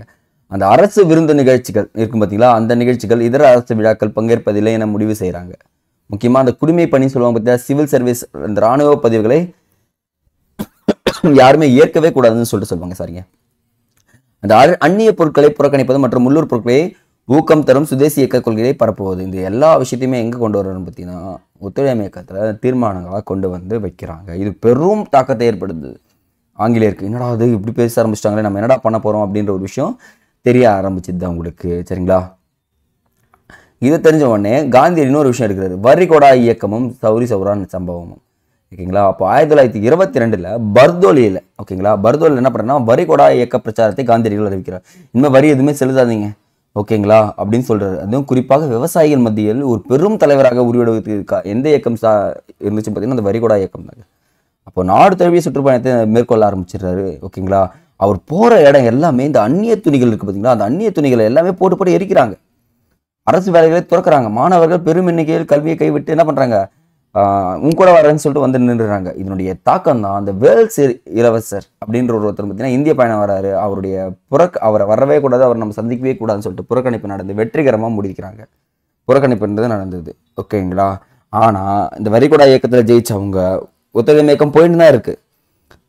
1922 பிப்ரவரி 5 இந்த நாள் காந்தியடிக்கு பெரும் அடி விழுந்த நாள் தான் சொல்லுவாங்க. ஏன்னா உத்தரப்பிரதேசத்தில் கொராக்பூர் அப்படின்ற ஒரு இடத்துல தான் இருக்குது தான் சௌரி சௌரா என்ற கிராமம். இங்கே தேசியவாதிகள் நடத்திய பேரணி, ஒரு பேரணி நடந்து போயிட்டு இருக்காங்க. இந்த பேரணி நடந்து போகும்போது என்ன நடக்குதுன்னு பார்த்தீங்கன்னா வன்முறையாக மாறுது. இந்த என்னன்னா அந்த ஒரு போலீஸ் ஸ்டேஷன் பார்த்துடுறாங்க. நீங்கள் என்ன அடித்தவங்க தானேன்றா, எங்கடா இருக்கீங்க வாங்கடா அப்படின்ற ஒரு விஷயம் பேச ஆரம்பிச்சிடுறாங்க. அப்போ என்ன நடக்குதுன்னு பாருங்களேன். ஒரு 22 போலீஸ்காரங்க என்ன பண்ணிடுறாங்க, ஐயோ நம்ம கம்மியாக இருக்கும், நம்ம போலீஸ் ஸ்டேஷனில் ஒழிஞ்சிக்கலாம்னு சொல்லிட்டு போய் ஒழிஞ்சிக்கவங்க அப்படியே போலீஸ் ஸ்டேஷனே தரமட்டமாக்கிடுறாங்க அந்த தேசியவாதிகள். இந்த 22 பேரும் என்ன பண்ணிடுறாங்க, இறந்து போயிடுறாங்க. இந்த செய்தி கேட்ட உடனே காந்தியடிகள் உடனடியாக ஒத்துழைமை இயக்கத்தை நான் கோஆபரேஷன் மூவ்மெண்ட் என்ன பண்ணிடலாம், திரும்ப பெறலாம் அப்படின்னு அறிவிச்சிடுறாரு. ஏன்னா உங்களுக்கு அகிம்சைனா என்னன்னு தெரியலன்ற ஒரு விஷயம் காந்திக்கு புரிய ஆரம்பிச்சிது. அப்போது ஏப்ரல் 5 2020 பாருங்க, பிப்ரவரி 5 1922 தான் எப்போ நடக்குதுன்னு பார்த்தீங்கன்னா சௌரி சௌரா நிகழ்வு நடக்குது. இதனால தான் என்ன பண்ணுறாரு, ஒத்துழைமை இயக்கத்தை கைவிட்டார் காந்தியடிகள்ன்றத மறக்காதீங்க. இந்த கைவிட்ட உடனே நிறைய பேருக்கு ஒரு கேள்விக்குறி ஆகுமா, என்னப்பா இவர் பாட்டும் ஒன்று அறிவிக்கிறாரு திருப்பி கைவிடுறாரு, என்னப்பா அறிவிக்கிறார் கைவிடுறாரு அப்படின்ற ஒரு கேள்விக்குறி எல்லாருக்குமே வர ஆரம்பிச்சிது. ஓகேங்களா. அப்போ தான் ஒரு விஷயம் வருது, சுயராஜ்ய கட்சியினர் அப்படின்னு ஒரு விஷயம். ஏன்னா காந்தி பக்கம் ஒருத்தரும் காந்தி பிடிக்காதவங்க ஒருத்தரும் சொல்லலாம், இல்லை இப்போ அது காந்தியிலேருந்து போய் வேறு ஐடியாலஜி வச்சிருக்கின்ற ஒருத்தரும் மாற ஆரம்பிக்கிறாங்க. அப்போ பாருங்களேன், இந்த இடத்துல மாற்றத்தை விரும்புவோர்கள் மாற்றத்தை விரும்பாதவர்கள் அப்படின்னு சொல்லிட்டு 2 பிரிவாக பிரிக்கிறாங்க. அது யாரெல்லாம் மாற்றத்தை விரும்புவோர் பாருங்களேன். ஃபஸ்ட்டு நம்ம என்ன பண்ணலாம் பார்த்தீங்கன்னா இவங்கள பார்க்கலாம், மோதிலால் நேரு, சிஆர் தாஸ் ஆகியோர் தலைமையில் காங்கிரஸ் தேர்தலில் போட்டியிட்டு சட்டப்பேரவைக்குள் நுழைய வேண்டும் என்று விரும்பினார்கள். ஓகேங்களா. இந்த சட்டப்பேரவைகளில் பங்கேற்பதன் மூலமாக மட்டும்தான் தேச நலன்களை மேம்படுத்த முடியும் என்று சொன்னவங்க. அது மட்டும் இல்லாமல் இரட்டை ஆட்சியில் பங்கேற்பதன் மூலம்தான் காலனிய ஆதிக்க அரசை பாதிப்படைய வைக்க முடியும்னு நம்பினாங்க. இவங்க தான் எல்லாம் சொல்றாங்க மாற்றத்தை விரும்புவோர்கள் என அழைக்கப்பட்டனர். அப்போ மாற்றத்தை விரும்புவோர்கள்னு யார் யார், மோதிலால் நேரு, சிஆர் தாஸ். ஓகேங்களா. இந்த இடத்துல ஞாபகம் வச்சுக்கோங்க சரிங்களா. பட் ஆனால் மாற்றத்தை எனக்கு மாற்றம்லாம் வேணாப்பா, காந்தி என்ன சொன்னாலும் அதம்ப நான் செய்வேன் அப்படின்னு சொன்னவங்க தான் வல்லபாய் பட்டேலும் ராஜாஜியும். ஓகேங்களா. தீவிரமாக பண்படுறாங்க. அவங்க என்ன பண்ணுறாங்க, ஒத்துழைமை இயக்கத்தை நம்ம தொடங்குவோம் அப்படின்னு சொல்லிட்டு ஸ்டார்ட் பண்ணிடுறாங்க. ஆனால் இந்த பல எதிர்ப்புகளை மீறி கடைசியாக இந்த மோதிலால் நேரும் சிஆர் தாஸும் ஒரு கட்சியை தொடங்குறாங்க. அதுதான் சுயராஜ்ய கட்சி. எந்த ஆண்டு, 1923ஆம் ஆண்டு ஜனவரி 1 Jan 1. ஓகேங்களா. டேட் நோட் பண்ணுங்க. இப்போதான் என்னத்தை உருவாக்குறாரு, குட்ங்க, சுயராஜ் கட்சியை தோற்றுவிக்கிறாரு. இந்த கட்சி காங்கிரஸ் கிட்ட போய் பேசுறாங்க, இல்லைங்க நாங்கள் பண்ணது சரிதாங்க அப்படின்னு சொல்லிட்டு பின்னாடி காங்கிரஸ் ஏற்றுக்கிறாங்க இந்த கட்சியை. ஓகேங்க இந்த கட்சி கரெக்டு தாங்க, இவங்க பண்ணது சரிதாங்கன்னு சொல்லிட்டு இந்த இம்பீரியல் சட்டப்பேரவை மற்றும் மாகாண சட்டப்பேரவைகளுக்கு தேர்தல் வைக்கிறாங்க. இந்த சுயராஜ் கட்சி உறுப்பினர்கள் பயங்கரமாக தேர்ந்தெடுக்கப்படுறாங்க. எல்லாருமே ஜெயிக்கிறாங்க பாதி பேர். ஓகேங்களா. காங்கிரஸ் பெறாத வெற்றி கூட இவங்க பெற்றதாகவும் சில குறிப்புகளில் கூறப்படுது. அப்போது இந்த சுயராஜ் கட்சி மேலோங்க ஆரம்பிச்சிடுச்சு சரிங்களா. அப்போது அது ஒரு மேடையாக பயன்படுத்தி நல்ல திட்டங்களை அறிவிச்சிட்டு இருக்காங்க. ஆனால் வங்காளத்தில் அரசுடன் ஒத்துழைக்க விரும்பாததால் இந்தியர்களுக்கு என மாற்றப்பட்ட துறைகளில் பொறுப்பேற்க அவர்கள் மறுக்கிறார்கள். ஏன்னா நீ இந்தியர்களுக்கு சில துறைகளை வைக்கிற, சில துறைகளை வைக்க மறந்துடுற, அதனால நான் இந்த துறைகளை ஏற்க மாட்டேன் அப்படின்னு சொல்லிட்டு சொல்றாரு. ஆனால் உண்மையிலே என்ன நடந்துச்சுன்னு பார்த்தீங்கன்னா அந்த சுயராஜ் கட்சி 1925ஆம் ஆண்டு சிஆர் தாஸ் மறைவுக்கு பிறகு சுயராஜ் கட்சி வீழத் தொடங்கிடுச்சு. அவ்வளோதாங்க, வீழ்ச்சியடைய ஆரம்பிச்சிது. ஆனால் இந்த சுயராஜ் கட்சியை ஃபுல்லாக விட்டாங்களான்னு பார்த்தா கிடையவே கிடையாது. இந்த சுயராஜ் கட்சி 1927 to 28ஆம் வாக்கில் என்ன ஆகிடுதுன்னு பார்த்தீங்கன்னா காங்கிரஸ் கூட போய் ஜாயின் ஆகிட்டு இதுக்கப்புறம் நான் அவங்க கூட இருந்துடுறேன்னு சொல்லிட்டு இருக்க ஆரம்பிச்சிருவாங்க. சரிங்க சார். இப்போ இந்த 1919ஆம் ஆண்டு ஒரு இந்திய சட்டம் போட்டிருப்பாங்களா, அதில் இரட்டை ஆட்சி அறிமுகம் செய்வாங்க தெரியுங்களா. ஓகேங்களா. அந்த மாகாண அரசின் அதிகாரங்கள் ஒதுக்குறாங்க. ஓகேங்களா. 2 துறைகளாக இருக்கிறாங்க, மாற்றப்பட்ட துறைகள், ஒதுக்கப்பட்ட துறைகள்னு சொல்லிட்டு. இதில் பாருங்களேன், நீங்களே பாருங்களேன், எதெல்லாம் ஆங்கிலேயர்கிட்ட இருக்கும் தெரியுமா, நிதி, பாதுகாப்பு, காவல்துறை, நீதித்துறை, நில வருவாய் மற்றும் நீர்ப்பாசனம். இதெல்லாமே யார்கிட்ட இருக்கு, ஆங்கிலேயர்கிட்ட இருக்கும். இந்தியர்கள்கிட்ட உள்ளாட்சி, கல்வி, பொது சுகாதாரம், பொதுப்பணித்துறை, வேளாண்மை, வனங்கள் மற்றும் மீன்வளத்துறை. இதெல்லாமே யார்கிட்ட இருக்கு, அமைச்சர்களின் கட்டுப்பாட்டு கீழே வந்துடுதுங்க. எவ்வளோ கொடுமை பாருங்க. இந்த நிதி இது எல்லாமே செய்யணும்னா என்ன தேவைப்படுது, எனக்கு நிதி தேவைப்படுது. நிதியே நான் யார்கிட்ட போய் நிற்க வேண்டியது, ஆங்கிலேயர்கிட்ட போய் தான் நிற்கணும். இதுதான் பெரும் பிரச்சனையாக இருந்துச்சு. ஆனால் 1935ஆம் ஆண்டு மாகாண சுயாட்சி அறிமுகம் செய்யப்பட்டு இந்த முறைக்கு என்ன பண்ணுறாங்க, முடிவுக்கு கொண்டு வந்துடுறாங்க. இரட்டையாட்சி முறையும் முடிவு கொண்டு வந்து இந்த துறைகள் எல்லாமே இந்தியர்கிட்டே வந்துடும். ஓகேங்களா, அதையும் நம்ம இங்கே பார்ப்போம். சரிங்களா, அடுத்து பாருங்க, காந்தியடிகள் சௌரி சௌரா நிகழ்வு நடக்குது. எப்போ? Feb 5. சௌரி சௌரா நிகழ்வு நடந்தோடனே என்ன ஆகிடும், காந்திக்கு பெரிய விஷயம் தோன்ற ஆரம்பிக்கும். அகிம்சை போராட்டம் குறித்து பயிற்சி அளிக்கணும். ஏன்னா இந்தியர்கள் பண்ண பெரிய தப்பு என்னன்னா, அவங்களுக்கு சரியான பயிற்சி கொடுக்காம விட்டது தான் அப்படின்னு சொல்கிறாங்க. அப்போது அதன் ஒரு பகுதியாக காதி இயக்க மேம்பாடு, இந்து முஸ்லீம் ஒற்றுமை, தீண்டாமை ஒழிப்பு ஆகியவற்றில் கவனம் செலுத்த சொன்னார். ஓகேங்களா, அவரும் செலுத்துறாரு. அவர் சொல்கிறத பாருங்க, உங்கள் மாவட்டங்களுக்கு செல்லுங்கள், கதர், இந்து முஸ்லீம் ஒற்றுமை, தீண்டாமை ஒழிப்பு பற்றிய செய்திகளை பரப்புங்கள், இளைஞர்களை ஒன்று திரட்டி அவர்களை சுயராஜ்யத்தின் உண்மையான வீரர்களாக உருமாற்றுங்கள் அப்படின்னு சொல்லிட்டு நிறுத்துறாரு. அப்போ இந்த இடத்துல அவர் சொன்ன எல்லா விஷயமும் நடக்க ஆரம்பிக்குது. அப்போ காந்தியடிகளுக்கு காங்கிரஸாருக்கு அறிவுறுத்துறாரு இந்த விஷயங்கள்லாம். காங்கிரஸ் உறுப்பினர் என்ன பண்ணுறாங்கன்னா, கதர் உடுப்பை அவர்கள் கட்டாயமாக்கினார்கள். எல்லாருமே என்ன பண்ணணும், கதரை தான் அணியணும்னு சொல்லிட்டு சொல்கிறாங்க. அப்போ தான் அகில இந்திய நெசவாளர் கூட்டமைப்பு ஒன்று உருவாக்கப்படுகிறது. இங்கே தாங்க ஸ்டார்ட் ஆகுது. சரிங்களா, அது வரைக்குமே என்ன பண்ணல பார்த்தீங்கன்னா நல்லா தான் போயிட்டுருக்கு. ஓகேங்க, அப்போ பாருங்கள், காந்தி சொன்ன விஷயம் எல்லாருக்குமே பரப்ப ஆரம்பிச்சிச்சு. ஓகேங்களா, அப்போ இந்த இடத்துல நீங்கள் தெரிஞ்சுக்க வேண்டிய ஒரு விஷயம் என்னென்னா, காந்தி சில விஷயங்கள் சொன்னால் உலகம் முழுக்க, இந்தியா முழுக்க கேட்க ஆரம்பிச்சிட்டாங்கன்றது தான் உண்மை. சரிங்களா, ஆனால் 1927 பாருங்களேன், ஒரு பெரிய பிரச்சனை. 25 வரைக்கும் பார்த்தோம் சுயராஜ் கட்சி, அதுக்கப்புறம் ஜாயின் பண்ணிக்க சொல்லிட்டான். அந்த 2 வருஷம் கேப்பில் இந்த ஆக்கப்பூர்வ சுதேசி நடந்துட்டுருக்கு. இது என்னென்னா, சைமன் குழு புறக்கணிப்பு. யார் இந்த சைமன், எதுக்காக இந்த குழு வருது அப்படின்ற ஒரு கேள்வி இருக்குல்ல. இந்த சைமன் குழு பிரிட்டிஷாரால் அறிவிக்கப்பட்ட ஆண்டு 1927 நவம்பர் 8ங்க. என்னன்னா, இந்திய அரசியல் சாசன சீர்திருத்தங்களாக இந்திய சட்டப்பூர்வ ஆணையத்தை, இந்தியன் ஸ்டாச்சுரி கமிஷன் அமைப்பை நியமிப்பதற்காக ஆங்கில அரசு அறிவிக்குது. அப்போ சைமன் குழு அறிவிக்கப்பட்ட ஆண்டுன்னு சொன்னீங்கன்னா 1927 தான். ஓகேங்களா, நவம்பர் 8. ஓகே, இதில் சர் ஜான் சைமன் தலைமையிலான இந்த குழு 7 நபர்கள் கொண்டிருக்காங்க. 7 பேர் இருக்காங்க. அந்த 7 பேரில் ஒருத்தர் கூட இந்தியர்கள் கிடையாது. என்னடா இந்தியர் ஒருத்தர் கூட இங்கே பங்கேற்கவே இல்லையே, நம்ம என்னடா பண்ணுறதுன்னு யோசிக்கலாம். நமக்கான ஒரு சட்டத்தை ஏற்றும் போது நம்ம இல்லைன்னா அது எப்படி யோசிச்சு பாருங்க. உங்களுக்காக ஒரு சட்டம் ஏற்றுறாங்க, அதில் நீங்களே இல்லைன்னா ஏற்றுப்பீங்களா? சண்டை போட மாட்டீங்களா? அதுதான் அங்கே வெடிக்க ஆரம்பிக்குது. அப்போ எல்லாருமே ஆங்கிலேயர்களாக இருக்கிறதால, இந்தியர் ஒருவர் கூட இடம்பெறதால ஆத்திரமும் அவமானமும் அடைகிறாங்க இந்தியர்கள். இதனால் காங்கிரஸ் மற்றும் முஸ்லீம் லீக் உட்பட அனைத்து கட்சிகளும் சைமன் குழுவை புறக்கணிக்கிறாங்க. இப்போ எக்ஸாம்பிள் கேட்பாங்க, காங்கிரஸ் ஆதரிச்சான்னு கேட்டு, காங்கிரஸ்லாம் ஆதரிக்கல, அவங்களும் என்ன பண்ணிடுறாங்க, எதிர்ப்பை தெரிவிக்க ஆரம்பிச்சிடுறாங்க. அப்போ இந்த குழு பார்த்தீங்கன்னா சென்ற இடங்கள் எல்லாமே ஆர்ப்பாட்டம் நடக்குது. இந்த குழு எங்கன்னா போச்சுன்னா அங்கே சைமனே திரும்பி கோ பேக் சைமன் என்ற முழக்கங்கள் எல்லா இடத்துலையும் கேட்க ஆரம்பிச்சிச்சு. ஆனால் போராட்டக்காரர்களை காவல்துறையினர் கடுமையாக தாக்குறாங்க. இந்த கடுமையான தாக்குதலில் அடிப்பட்டவர் யாருன்னா லாலா லஜ்பத் ராய். ஓகேங்களா, இந்த இடத்துல நம்ம பார்க்க போகிறது, இந்த லாலா லஜ்பத் ராயை ஒருத்தர் கொள்வார். அவர் தான் டிஎஸ்பி சாண்டர்ஸ். ஓகேங்களா, இதை பற்றி நம்ம பார்ப்போம். இந்த டிஎஸ்பி சாண்டர்ஸை ஒருத்தர் கொள்வார், அவர் தான் பகத்சிங். பின்னாடி பார்ப்போம். ஓகேங்களா, இது நீலாம் இருக்கவே கூடாது அப்படின்னு சொல்லிட்டு கொண்டுருவார். அப்போ லாலா லஜ்பத் ராயை கொண்டது டிஎஸ்பி சாண்டர்ஸ். தடியடி அடிச்சுடுவாங்க. தடியடியால் ஒரு வாரத்துக்கு மேலே என்ன பண்ணுவார், காயம்பட்டு இறந்து போனதாக நியூஸ்கள் இருக்குது. ஓகேங்களா, அப்போது சைமன் குழு இந்தியாவுக்கு வருகை புரிந்த ஆண்டுன்னு கேட்பாங்க. 1928. சைமன் குழு அமைக்கப்பட்ட ஆண்டு இங்கே பாருங்கள், அமைக்கப்பட்ட ஆண்டு 1927. சைமன் குழு இந்தியாவுக்கு வருகை புரிந்த ஆண்டு 1928. ரெண்டுத்துக்கும் டிஃப்ரெண்ட் பார்த்துக்குங்க. ஓகேங்களா, எதனால் சைமன் குழு கோபேக்குன்னு சொன்னாங்க, இந்தியர்கள் ஒருத்தர் கூட அதில் இடம் பெறலை, அதனால கோபேக் தான் சொல்லுவாங்க. சரிங்களா, இப்போ உங்களுக்கு கூட கொஸ்டின் ஃபுல்லாகவே இங்கிலீஷில் இருந்துச்சுன்னா சொல்லுவீங்க, கொஸ்டின் பேப்பர் பார்ப்பீங்களா? நோ நோ நோ தமிழ்னுங்க. ஒருவேளை கொஸ்டின் ஃபுல்லாக தமிழ் இருந்துச்சா பார்ப்பீங்க, நம்பிக்கை இருக்குது. ஓகேங்க, அப்போ என்னென்னா அடுத்ததாக வர்றது தான் நமக்கு 1928 முடிஞ்ச உடனே ஒரு விஷயம் வருது. அப்படியே டைம் லைன் வந்துட்டே இருப்பாங்க, எங்கேயுமே மிஸ் ஆகலை. நேரு அறிக்கை. ஓகேங்களா, யாருன்னா இந்த இடத்துல நேரு அறிக்கைன்னா நீங்கள் எடுத்துக்கணும், ஜவஹர்லால் நேருவான்னு கேட்டாங்கன்னா கிடையவே கிடையாது, மோதிலால் நேரு இங்கே கொடுத்துருப்பாங்க பாருங்க.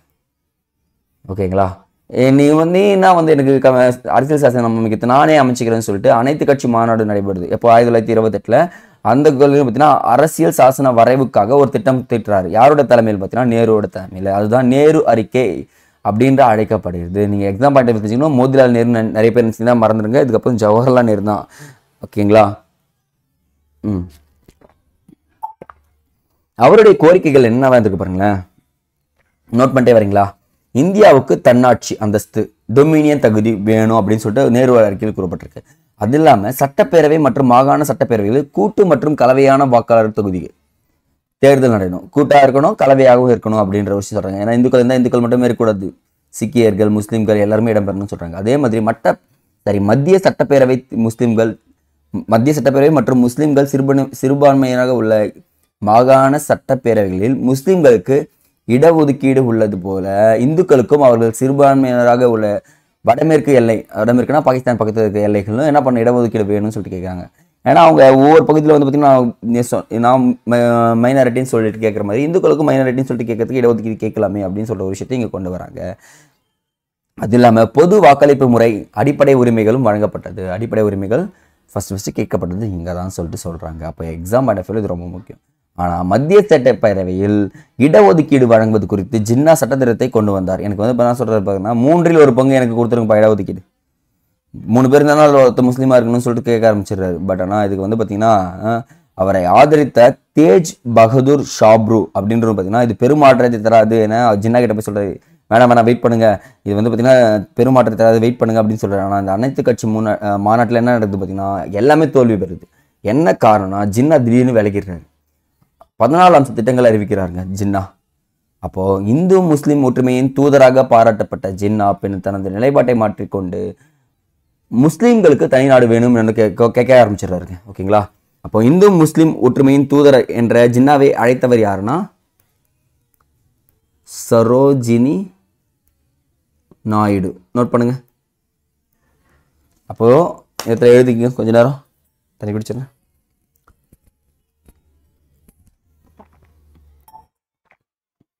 சரோஜினி நாயுடு தான் என்ன பண்றாங்க பார்த்தீங்கன்னா இந்து முஸ்லீம் ஒற்றுமையின் தூதராக ஜின்னாவை கூறுகிறார். ஓகேங்களா? அடுத்தது பாருங்க, இந்த இடத்துல ஜின்னா தனியாக போனோடனே 1928 பெரும் பிரச்சனை ஏற்படும். ஆனால் இந்த இடத்துல 1929 இந்த இடத்துல பாருங்க 28 நேரு அறிக்கை யார் கொடுக்குறாரு? அப்பா கொடுக்குறாரு. 29 டிசம்பர் மாதம் லாகூர்ல ஜவஹர்லால் நேரு தலைமையில் காங்கிரஸ் சமூகம் நடக்குதுங்க. ஜவஹர்லால் நேரு உள்ள வர்றாரு. இது வரைக்கும் முழு சுதந்திரம் கேட்காதவங்க இப்போதான் ஃபர்ஸ்ட் டைம் முழுமையான சுதந்திரம் என்பது இலக்காக அறிவிக்கப்பட்டதுங்க. ஓகேங்களா? எனக்கு ஃபுல்லாக இண்டிபெண்டன்ட் வேணும், நீ டொமினியன் ஸ்டேட்டஸ்லாம் தராது, டக்கு டக்குன்னு இந்த அரசியல் சாசனம்லாம் தராது, நானே சுதந்திரம் எடுத்துக்கிறேன் அப்படின்னு சொல்லிட்டு சொன்னது எப்போ பார்த்தீங்கன்னா இந்த லாகூர் மாநாட்டில் தான். அப்போ தான் தீர்ப்பு எடுக்கிறாங்க. வட்டமேசை மாநாடுகளை புறக்கணிப்பது என முடிவு செய்கிறாங்க. 2வது சட்ட மறுப்பு இயக்கத்தை தொடங்கவும், எந்த சட்டத்தையும் மதிக்கக்கூடாதுன்னு சொல்லிட்டு சொல்கிறாங்க. 3வது பாருங்க 1930 ஜனவரி 26ஆம் நாள் சுதந்திர திருநாளாக அறிவிக்கப்பட்டு வரிகொடா இயக்கம் உள்ளிட்ட சட்டமறுப்பு இயக்கங்கள் மூலமாக வன்முறை அற்ற முறையில் முழுமையான சுதந்திரம் அடைவதை குறித்து நாடு முழுவதும் உறுதிமொழி ஏற்கப்பட்டது. நாடு முழுவதும் என்ன பண்ணோம்? உறுதிமொழி ஏற்கணும்னு சொல்லிட்டு சொல்றாங்க. ஓகேங்களா? இந்த இயக்கத்தை தொடங்க இந்திய தேசிய காங்கிரஸ் காந்தியடிகளுக்கு அதிகாரம் கொடுத்தது. காந்தி வந்து திருப்பியும் வந்துட்டார். கொஞ்ச நாள் பொறுத்து டக்குன்னு வந்து என்ன பண்ணிடுறாரு? ஆட்சியை கைப்பிடிச்ச மாதிரி காங்கிரஸ் எடுத்துடுறாரு. காந்தி வந்த ஃபர்ஸ்ட் பண்ண ஒரு விஷயம் பார்த்தீங்கன்னா இது எல்லாமே எனக்கு எப்போ நிறைவேறணும்னு பார்த்தீங்கன்னா ஜனவரி 1930 ஜனவரி 30 நிறைவேற்ற அரசு பிரதிநிதிக்கு ஒரு காலக்கெடு கொடுக்குறாரு. அப்போதைய அரசு பிரதிநிதி யாருன்னு பார்த்தீங்கன்னா இர்வின் பிரபு. ஓகேங்களா? வைஸ்ராயாக இருந்த இர்வின் தான் இருப்பார். அவர்கிட்ட மனு கொடுக்குறாங்க. அந்த மனுவில் சில விஷயங்கள்லாம் குறிப்பிட்றாங்க. எனக்கு தெரியாதுப்பா, இதெல்லாம் குறைப்பா அப்படின்னு சொல்லிட்டு. அப்போ என்ன சொல்கிறாங்கன்னா இராணுவம் மற்றும் ஆட்சி பணி சேவைகளில் செலவுகள் 50% குறைச்சிரு. 2வது முழுமையான புறக்கணிப்பு அறிமுகம் செய்கிறோம். இதுக்கப்புறம் பார்த்தீங்கன்னா நான் முழுசாக உனக்கு எந்த ஒரு ஒத்துழைப்பும் தரமாட்டேன்னு சொல்கிறாங்க. அனைத்து அரசியல் கைதிகளையும் விடுதலை செய்யுன்னு சொல்கிறாங்க. என்னடா அனைத்து அரசியல் கைதிகளையும் விடுதலை பண்ணுமா அப்படின்னு யோசிக்க ஆரம்பிச்சிடுறாரு. நில வருவாயை 50% குறைச்சிடும் அப்படின்றாங்க. அது மட்டும் இல்லாமல் உப்பு வரியை குறைன்றாங்க. இதெல்லாம் கேட்ட உடனே இர்வின் பிரபுக்கும் ஒன்றும் புரியல. என்னடா இவன் டக்கு டக்குன்னு இப்படி சொல்கிறானேன்னு சொல்கிறான்னு யோசிக்கிறாங்க. அப்போ உப்பு வரியெல்லாம் குறைக்க முடியாது, எதுவுமே பண்ண முடியாதுன்னு சொன்ன உடனே இந்த கோரிக்கையை அரசு அந்த பிரதிநிதி இருக்கார்ல வைஸ்ராய், அவர் எதுவுமே கேட்டுக்கல. அந்த மனு வாங்கி வெளில வைக்கிறார், அவ்வளோதான். ஆனால் காந்தியடிகள் என்ன பண்ணுவார் தெரியுமா? இவன் சொன்னால் கேட்க மாட்டான், செஞ்சாதான் புரிஞ்சுப்பான்னு சொல்லிட்டு உப்பு மீதான வரியை ரத்து செய்ய வேண்டும் என்ற கோரிக்கையை அறிவுபூர்வமான முடிவு எடுக்கிறாருங்க. என்னன்னா நான் உப்பு விதிக்கப்பட்ட வரியை நான் மீற போகிறேன் அப்படின்னு சொல்லிட்டு காந்தியடிகள் 1930 மார்ச் 12ஆம் நாள் 78 நபர்களுடன், நோட் பண்ணுங்க, 78 நபர்களுடன் சபர்மதி ஆசிரமத்திலிருந்து, எந்த ஆசிரமம் கேட்டாங்கன்னா சபர்மதி ஆசிரமத்திலிருந்து தமது புகழ்பெற்ற தண்டி யாத்திரையை தொடங்குறாரு. ஓகேங்களா? தண்டி மார்ச்னு சொல்லுவாங்க. தண்டி யாத்திரையை தொடங்குறாரு. போறாரு. போகிற வழியிலலாம் 100கணக்கான 1000கணக்கான சேர்ந்துட்டே போகிறாங்க, நீண்டுட்டே போகுது. ஓகேங்களா? கிட்டத்தட்ட 61 வயசில் 24 நாள் நடைபயணம் மேற்கொள்கிறாருங்க. எத்தனை மைல்னு பார்த்தீங்கன்னா 241 மைல் யாத்திரையாக நடந்து சென்று 1930 ஏப்ரல் 5ஆம் நாள் மாலை கரெக்டாக 5 மணிக்கு போய் சேர்றாரு. ஆனால் அடைந்துட்டு அவர் அன்னைக்கு உப்பு எடுக்கல. ஏப்ரல் 6ஆம் தேதி இங்கே பாருங்க, நான் ஏற்கனவே சொல்லியிருக்கேன், ஏப்ரல் 6ஆம் தேதி தான் என்ன பண்ணுவார் பார்த்தீங்கன்னா, ஒரு காலையில் உப்பு எடுப்பார். அப்போ உப்பு சட்டத்தை மீறிய டேட் கேட்டாங்கன்னா ஏப்ரல் 6ன்றதை ஞாபகம் வச்சுக்கோங்க, சரிங்களா? அப்போ பாருங்களேன், அப்போ டக்குன்னு என்ன பண்ணுவாங்க, கைப்பிடி விலங்க சரி உப்பை எடுத்தோடனே அவர் என்ன பண்ணுவாங்க பார்த்தீங்கன்னா வந்து அரெஸ்ட் பண்ணி உள்ள போட்டுருவாங்க, ஓகேங்களா? இதே மாதிரி உப்பு சத்தியாகிரகம் வேற எங்கன்னா நடந்திருக்குங்க. மாகாணங்களில் உப்பு சத்தியாகிரகம் சொல்லிட்டு தமிழ்நாட்டில் திருச்சிராப்பள்ளியிலிருந்து வேதாரண்யம் வரை வந்து பார்த்தீங்கன்னா யார் பண்ணாங்கன்னா சி ராஜாஜி, ஓகேங்களா, ராஜகோபாலாச்சாரின்னு சொல்லி பார்த்தீங்கன்னா அவர் பண்ணியிருக்காரு. அதே மாதிரி கேரளா, ஆந்திரா, வங்காளத்திலும் உப்பு சத்தியாகிரக யாத்திரை நடந்திருக்குன்னு சொல்றாங்க. முக்கியமாக வடமேற்கு எல்லை மாகாணத்தில், ஓகேங்களா, எல்லை காந்தி என்று அழைக்கப்பட்ட கான் அப்துல் கபார் கான், நோட் பண்ணுங்க, எல்லை காந்தி. நிறைய இன்ஃபர்மேஷன் சொல்லினே வரேன், ஏன்னா இது வந்து என்னுடைய ஃபேவரட் சப்ஜெக்ட்ன்றதால மறக்காம எல்லாருமே நோட் பண்ணிக்கோங்க. எக்ஸ்ட்ரா இன்ஃபர்மேஷன் என்னுடைய சாட்டிஸ்ஃபேக்ஷன் உங்களுக்கும் நிறைய இருக்கும், ஓகேங்களா? அப்போ கான் அப்துல் கபார் கான் என்று யார் பார்த்தீங்கன்னா எல்லை காந்தி என்று அழைக்கப்படுவார். பச்சை காந்தினா குட் ஜேசி குமாரப்பா, ஓகேங்களா, ஜேசி, ஒரே நிமிஷங்க, ஓகே ஓகே வந்துச்சுங்க, ஜேசி குமாரப்பா, சரிங்களா? இந்த இடத்துல தெரிஞ்சுக்கணும், ஓகேங்களா? அப்போ இந்த இடத்துல பார்த்தீங்கன்னா செஞ்சட்டைகள் என்று அழைக்கப்பட்ட குடை கிட்மட்கர் இயக்கத்தை தொடங்கியவர் யாருன்னா கான் அப்துல். இது யாருமே கேள்விப்படல. குடை கிட்மட்கர் இயக்கத்தை தொடங்கியவர் யாருன்னா கான் அப்துல் கபார் கான் தான், ஓகேங்களா? இந்த ரெண்டுத்தையும் தெரிஞ்சுக்க, ஓகேங்க. நெக்ஸ்ட்டு இந்த சைடில் வந்தீங்கன்னா நிறைய பேர் என்ன பண்ணிடுறாங்கன்னா உப்பு சத்தியத்தை உங்கள் கையெழுத்துட்டாங்களா, காந்தியடிகள் எங்கே ஜெயிலில் போடுறாங்கன்னா எரவாடா ஜெயிலில் போட்டுருவாங்க. இந்த இடத்துல பாருங்கள், ஜவஹர்லால் நேரு, கான் அப்துல் கபார் கான் மற்றும் இதர தலைவர்கள் என்ன பண்ணிடுறாங்க, கைது பண்ணிடுறாங்க. இந்த அந்நிய துணிகள் புறக்கணிப்பு, மது கடைகள் முன் ஆர்ப்பாட்டங்கள், வரிகொடா இயக்கம், வனச்சட்டங்கள் பின்பற்ற மறுப்பது ஆகிய உள்ளிட்ட பல ஆர்ப்பாட்டங்கள் பின்பற்றப்படுதுங்க. முக்கியமாக பெண்கள், விவசாயிகள், பழங்குடியினர்கள், மாணவர்கள், குழந்தைகள் என அனைத்து சமூகத்து பிரிவுகளும் நாடு தழுவிய போராட்டமாக இது பங்கேற்க ஆரம்பிக்குது, ஓகேங்களா? இந்த உப்பு சத்தியாகிரகம் பெருசாக நடக்க ஆரம்பிச்சிச்சுங்க, சரிங்களா? அப்படியே ஒரு ஜஸ்ட் இன்ஃபர்மேஷன் மாதிரி இல்லைங்க. ஆங்கிலேயர்களால் 1865ஆம் ஆண்டு முதலாவது வனச்சட்டம் நிறைவேற்றப்படுது. ரெண்டாவது 1878ஆம் ஆண்டு இந்திய வனங்கள் சட்டத்தின்படி வனங்கள் யாருடைய உரிமை, யார்கிட்ட போகுதுன்னு பார்த்தீங்கன்னா அரசிடம் உரிமையாக போகுது, ஓகேங்களா? இந்த பழங்குடியினர் நடத்திய தொடர் ஆர்ப்பாட்டங்கள் மிக முக்கியமான ஆதாரமாக உள்ளதுன்னு பார்த்தீங்கன்னா ராம்பாவில் அல்லூரி சித்தராம ராஜ் அப்படின்ற ஒருத்தர் வந்து பார்த்தீங்கன்னா ஆர்ப்பாட்டத்தை சொல்லலாங்க. ஏன்னா இவர் வந்து பார்த்தீங்கன்னா ஊழல் அதிகாரிகளுக்கு எதிராக அந்த ஆங்கிலேயருக்கு எதிராகவும் பெரிய நடவடிக்கை எடுத்து கடைசியாக இறந்து போயிடுவார், சரிங்களா? அதுதான் வந்து இவரோட தியாகியாக வந்து கொண்டாடிட்டு இருக்காங்க. அப்போ எக்ஸாம் பாயிண்ட் ஆஃப் வியூல ஒவ்வொரு போராட்டமும் நடந்திருக்கு, ஒவ்வொருத்தரும் வந்து பார்த்தீங்கன்னா தியாகி ஆகிட்டு இருக்காங்க, ஓகேங்களா? இந்த காலகட்டங்களில் அப்போது இந்த உப்பு சத்தியாகிரகம் நடந்து எல்லாருமே கைது பண்ணி உள்ளே போட்டாங்க ஜெயிலில். எரவாடா காந்தி எரவாடா ஜெயிலில் இருக்கார், கான் அப்துல் கபார் கான், ஜவஹர்லால் நேரு எல்லாருமே ஜெயிலில் இருக்காங்க. இந்த காலகட்டத்தில் 1930 நவம்பர் மாதம் லண்டனில் என்ன சொல்கிறாங்க பார்த்தீங்கன்னா வட்டமேசை மாநாடுன்னு ஒன்று நடத்துகிறாங்க. என்ன அது வட்டமேசை மாநாடுன்னா ஒன்றும் இல்லைங்க, இந்த ரவுண்டாக உட்காந்து பேசுவாங்களே அதுதாங்க வட்டமேசை மாநாடு. அப்படிலாம் கிடையாது, அனைத்து பிரதிநிதிகளும் உள்ளே போயிட்டு என்ன பண்ணுவாங்க, உட்காந்து என்ன பண்ணலாம்னு சொல்கிறாங்க. அப்போ தான் பிரிட்டிஷ் பிரதமர் ராம்சே மெக்டொனால்டோ பண்ணுங்க, ராம்சே மெக்டொனால்டோ என்ன சொல்கிறாருன்னா மாகாண சுயாட்சியுடன் கூடிய மத்திய அரசு பற்றி யோசனையை அறிவிக்கிறார். நான் சுயாட்சியை கொடுக்குறேன் அப்படின்னு சொல்லிட்டு சொல்கிறாரு. ஆனால் நம்மளுடைய காங்கிரஸ் தலைவர்கள் எல்லாருமே எங்கே இருக்காங்க, ஜெயிலில் இருக்காங்க. ஜெயிலில் இருக்கப்போ இந்த பிரச்சனை இதில் யாருமே கலந்து கொள்ள. அப்போ முதல் வட்டமேசை மாநாடு எதில் போய் முடியுது, தோல்வியில் போய் முடியுது.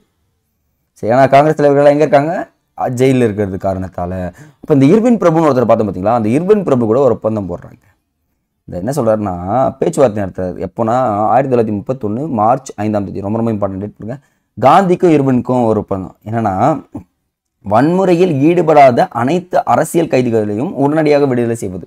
காந்தி கேட்கறது, இர்வின் சொல்கிறது, ஓகேங்களா?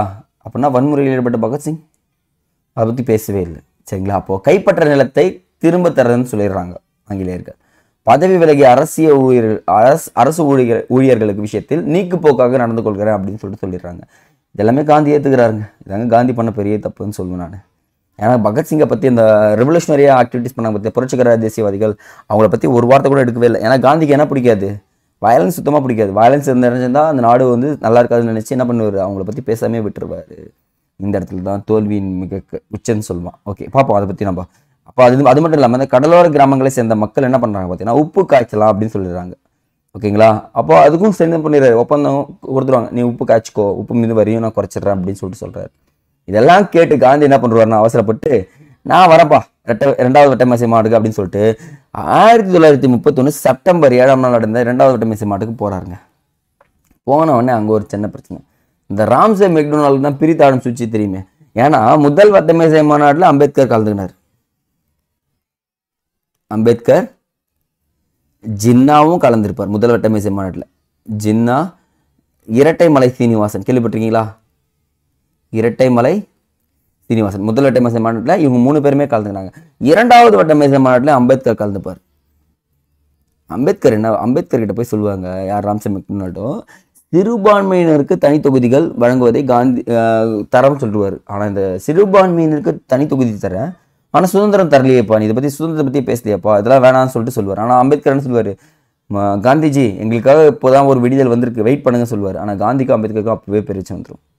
ஓகே, அந்த இடத்துல ரியல் ட்ரூத் அந்த ஸ்டோரி படிச்சிங்கன்னா தெரிஞ்சிடும். அந்த இடத்துல என்ன சொல்லுவார் பார்த்தீங்கன்னா, இல்லைங்க நீங்கள் சிறுபான்மையினருக்கு தனி தொகுதி தரேன்னா நான் இந்த இடத்துல நான் வந்து பேச வேண்டிய அவசியமே கிடையாது, நான் இந்தியாவுக்காக வந்திருக்கேன் அப்படின்னு சொல்லிட்டு அந்த இடத்துல எழுந்து வந்துடுவார். எந்த முடிவும் எட்டப்படாமல் வந்துடும். அது இல்லாமல் அவர் பயங்கரமாக வர்ணிச்சிருப்பாங்க, ஆடையை பற்றி எல்லாமே பேசியிருப்பாங்க அந்த மட்டமே.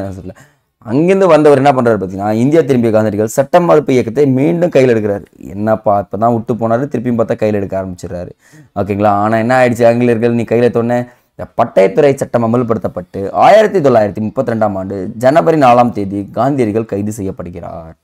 அந்த செய்தி விரைவில் அனைத்து காங்கிரஸ் தலைவர்களும் கைது செய்யப்படுறாங்க, எல்லாருமே கைது பண்ணிடுறாங்க.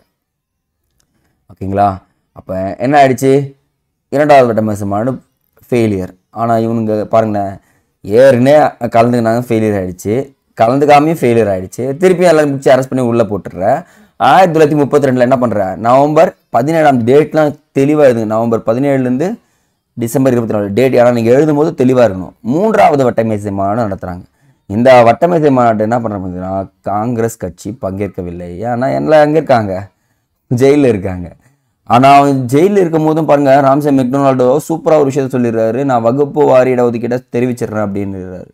அந்த சீக்கியர்கள், முஸ்லீம்கள், இந்து கிறிஸ்துவர்கள், ஆங்கிலோ இந்தியர்கள் மற்றும் பெண்கள் மற்றும் ஒடுக்கப்பட்ட மக்களின் தலைவராகிய அம்பேத்கர், டாக்டர் BR அம்பேத்கர் கிட்ட சொல்லிடுறாரு.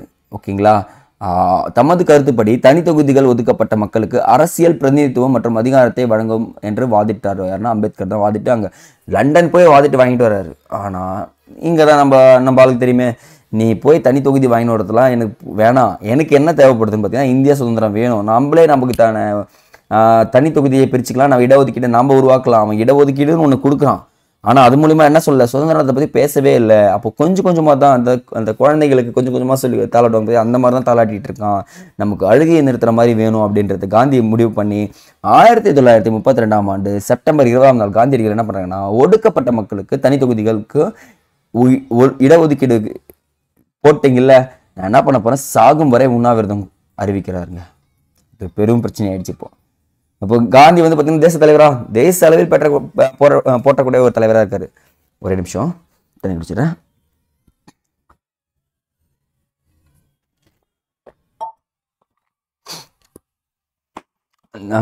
இந்த தேசிய அளவில் இருக்க ஒரு தலைவருக்கு இந்த நிலைமை, நாடா இது என்ன பண்ணுறதுன்னு யோசிச்சுட்டே இருக்காங்க.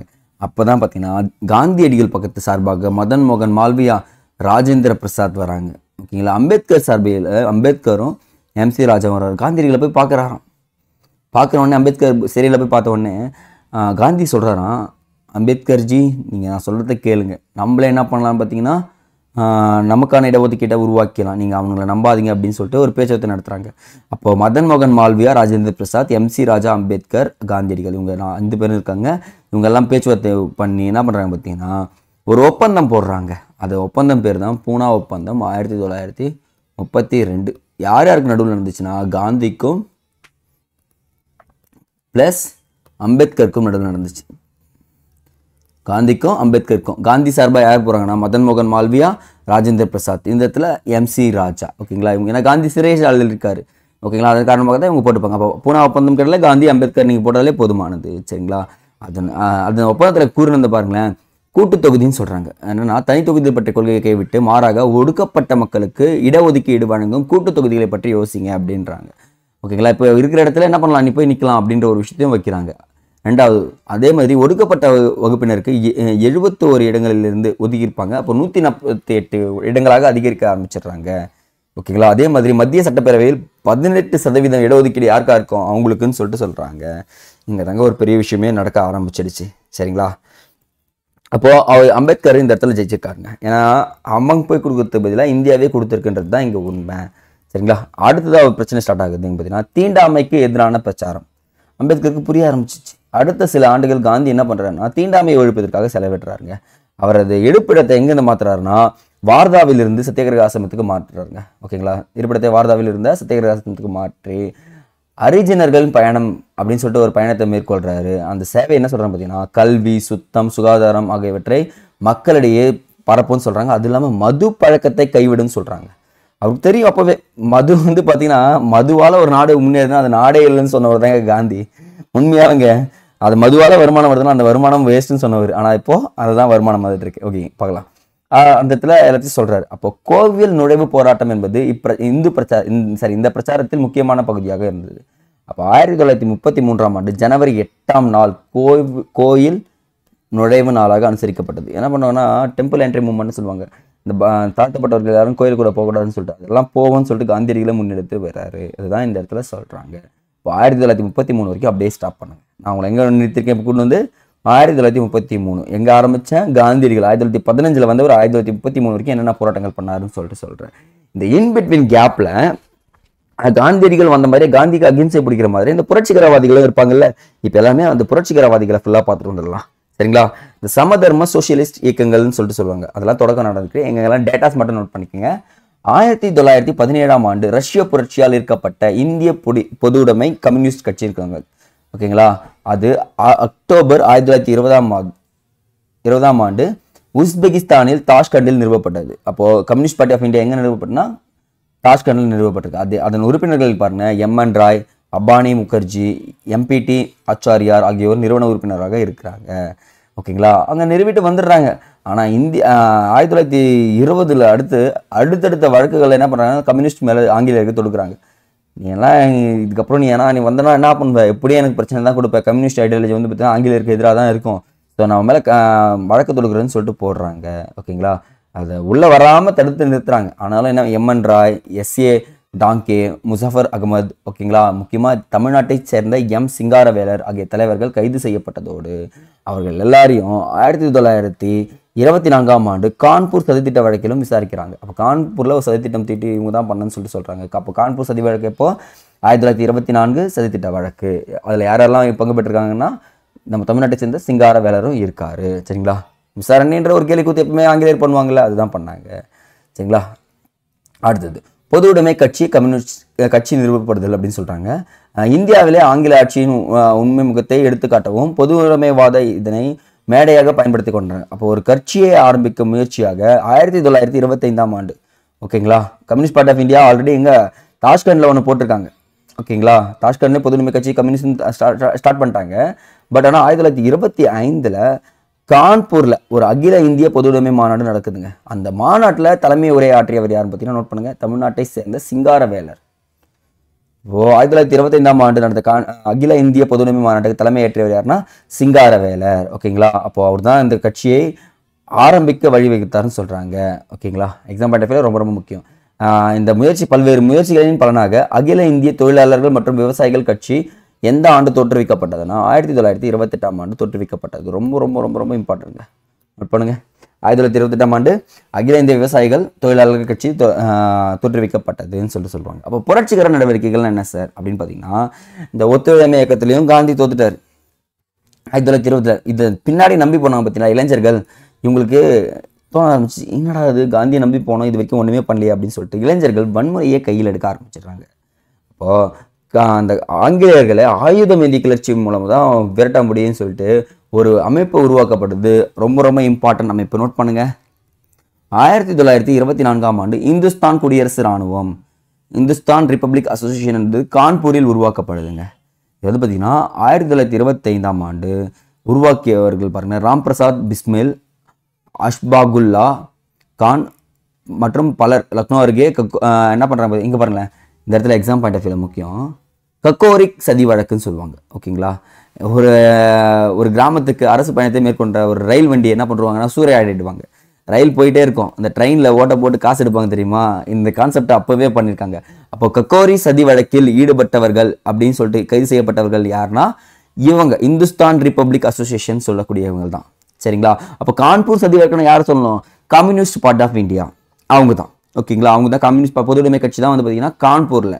ஓகேங்களா, ஆனால் இது வந்து பார்த்தீங்கன்னா கக்கோரி சதி வழக்கு யார், இவங்க ஈடுபட்டிருப்பாங்கன்னு சொல்லிட்டு சொல்லுவாங்க. ரெண்டுமே தனித்தனியாக இருக்குது, நோட் பண்ணுங்க. ஓகேங்களா, இதில் 4 பேருக்கு மரண தண்டனையும் மற்றவர்களுக்கு சிறை தண்டனையும் விதிக்கப்பட்டது. இது மட்டுமா நினைச்சு பஞ்சாப்ல பகத்சிங், சுக்தேவ் மற்றும் அவர்களது தோழர்கள் இந்துஸ்தான் குடியரசு இராணுவத்தை மீண்டும் அமைக்கிறாங்க. ஏன்னா இது வந்து பார்த்தீங்கன்னா தலைவர்கள் இல்லாமல் கொஞ்சமாக குறைய ஆரம்பிச்சிச்சு. அப்போ பாருங்க, இப்போ பகத்சிங் வந்து இந்துஸ்தான் ரிப்பப்ளிக் அசோசியேஷன் தொடங்கல. ஓகேங்களா, இந்த பொதுவுடைமை கருத்துக்களால் ஈர்க்கப்பட்ட அந்த அமைப்புகள் இந்துஸ்தான் சமதர்ம குடியரசு அமைப்பு என்ற பெயரை மாற்றம் செய்யுது. இந்துஸ்தான் சமதர்ம, ஓகேங்களா, அப்படின்னா என்ன சொல்லுவாங்க, இந்துஸ்தான் சோசியலிஸ்ட் ரிப்பப்ளிக் அசோசியேஷன் சொல்லுவாங்க.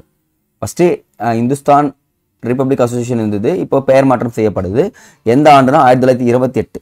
ஓகேங்களா, இந்த நான் சொல்லியிருப்பேன் பாருங்க, லாலா லஜ்பத் ராய் இந்த சைமன் குழு வந்தோடனே என்ன ஆயிடுச்சு, தடியடி நடத்தி அவனை கொன்றுவாங்களா. அந்த காவல்துறை அதிகாரி சாண்டர்ஸ் இங்கே கொடுத்துருப்பாங்க, சாண்டர்ஸ் அப்படின்றவரை பார்த்தீங்கன்னா அது படுகொலை செய்தது பார்த்தீங்கன்னா இந்துஸ்தான் ரிப்பப்ளிக் அசோசியேஷன் தான். ஓகேங்களா, ஆனால் அவர் என்ன அதுக்காக தேடப்பட்டு வந்துருப்பார். ஆனால் இவங்க என்ன பண்ணுறாங்க பாருங்களேன், 1929 மத்திய சட்டப்பேரவையில் புகை கொண்டு ஒன்றை வீசுறாங்க. யார் யாருன்னு பார்த்தீங்கன்னா பகத்சிங்கும் புட்டிகேஸ்வர தத்தும். ஓகேங்களா, ரொம்ப ரொம்ப இம்பார்ட்டன்ட்ங்க, நோட் பண்ணுங்க.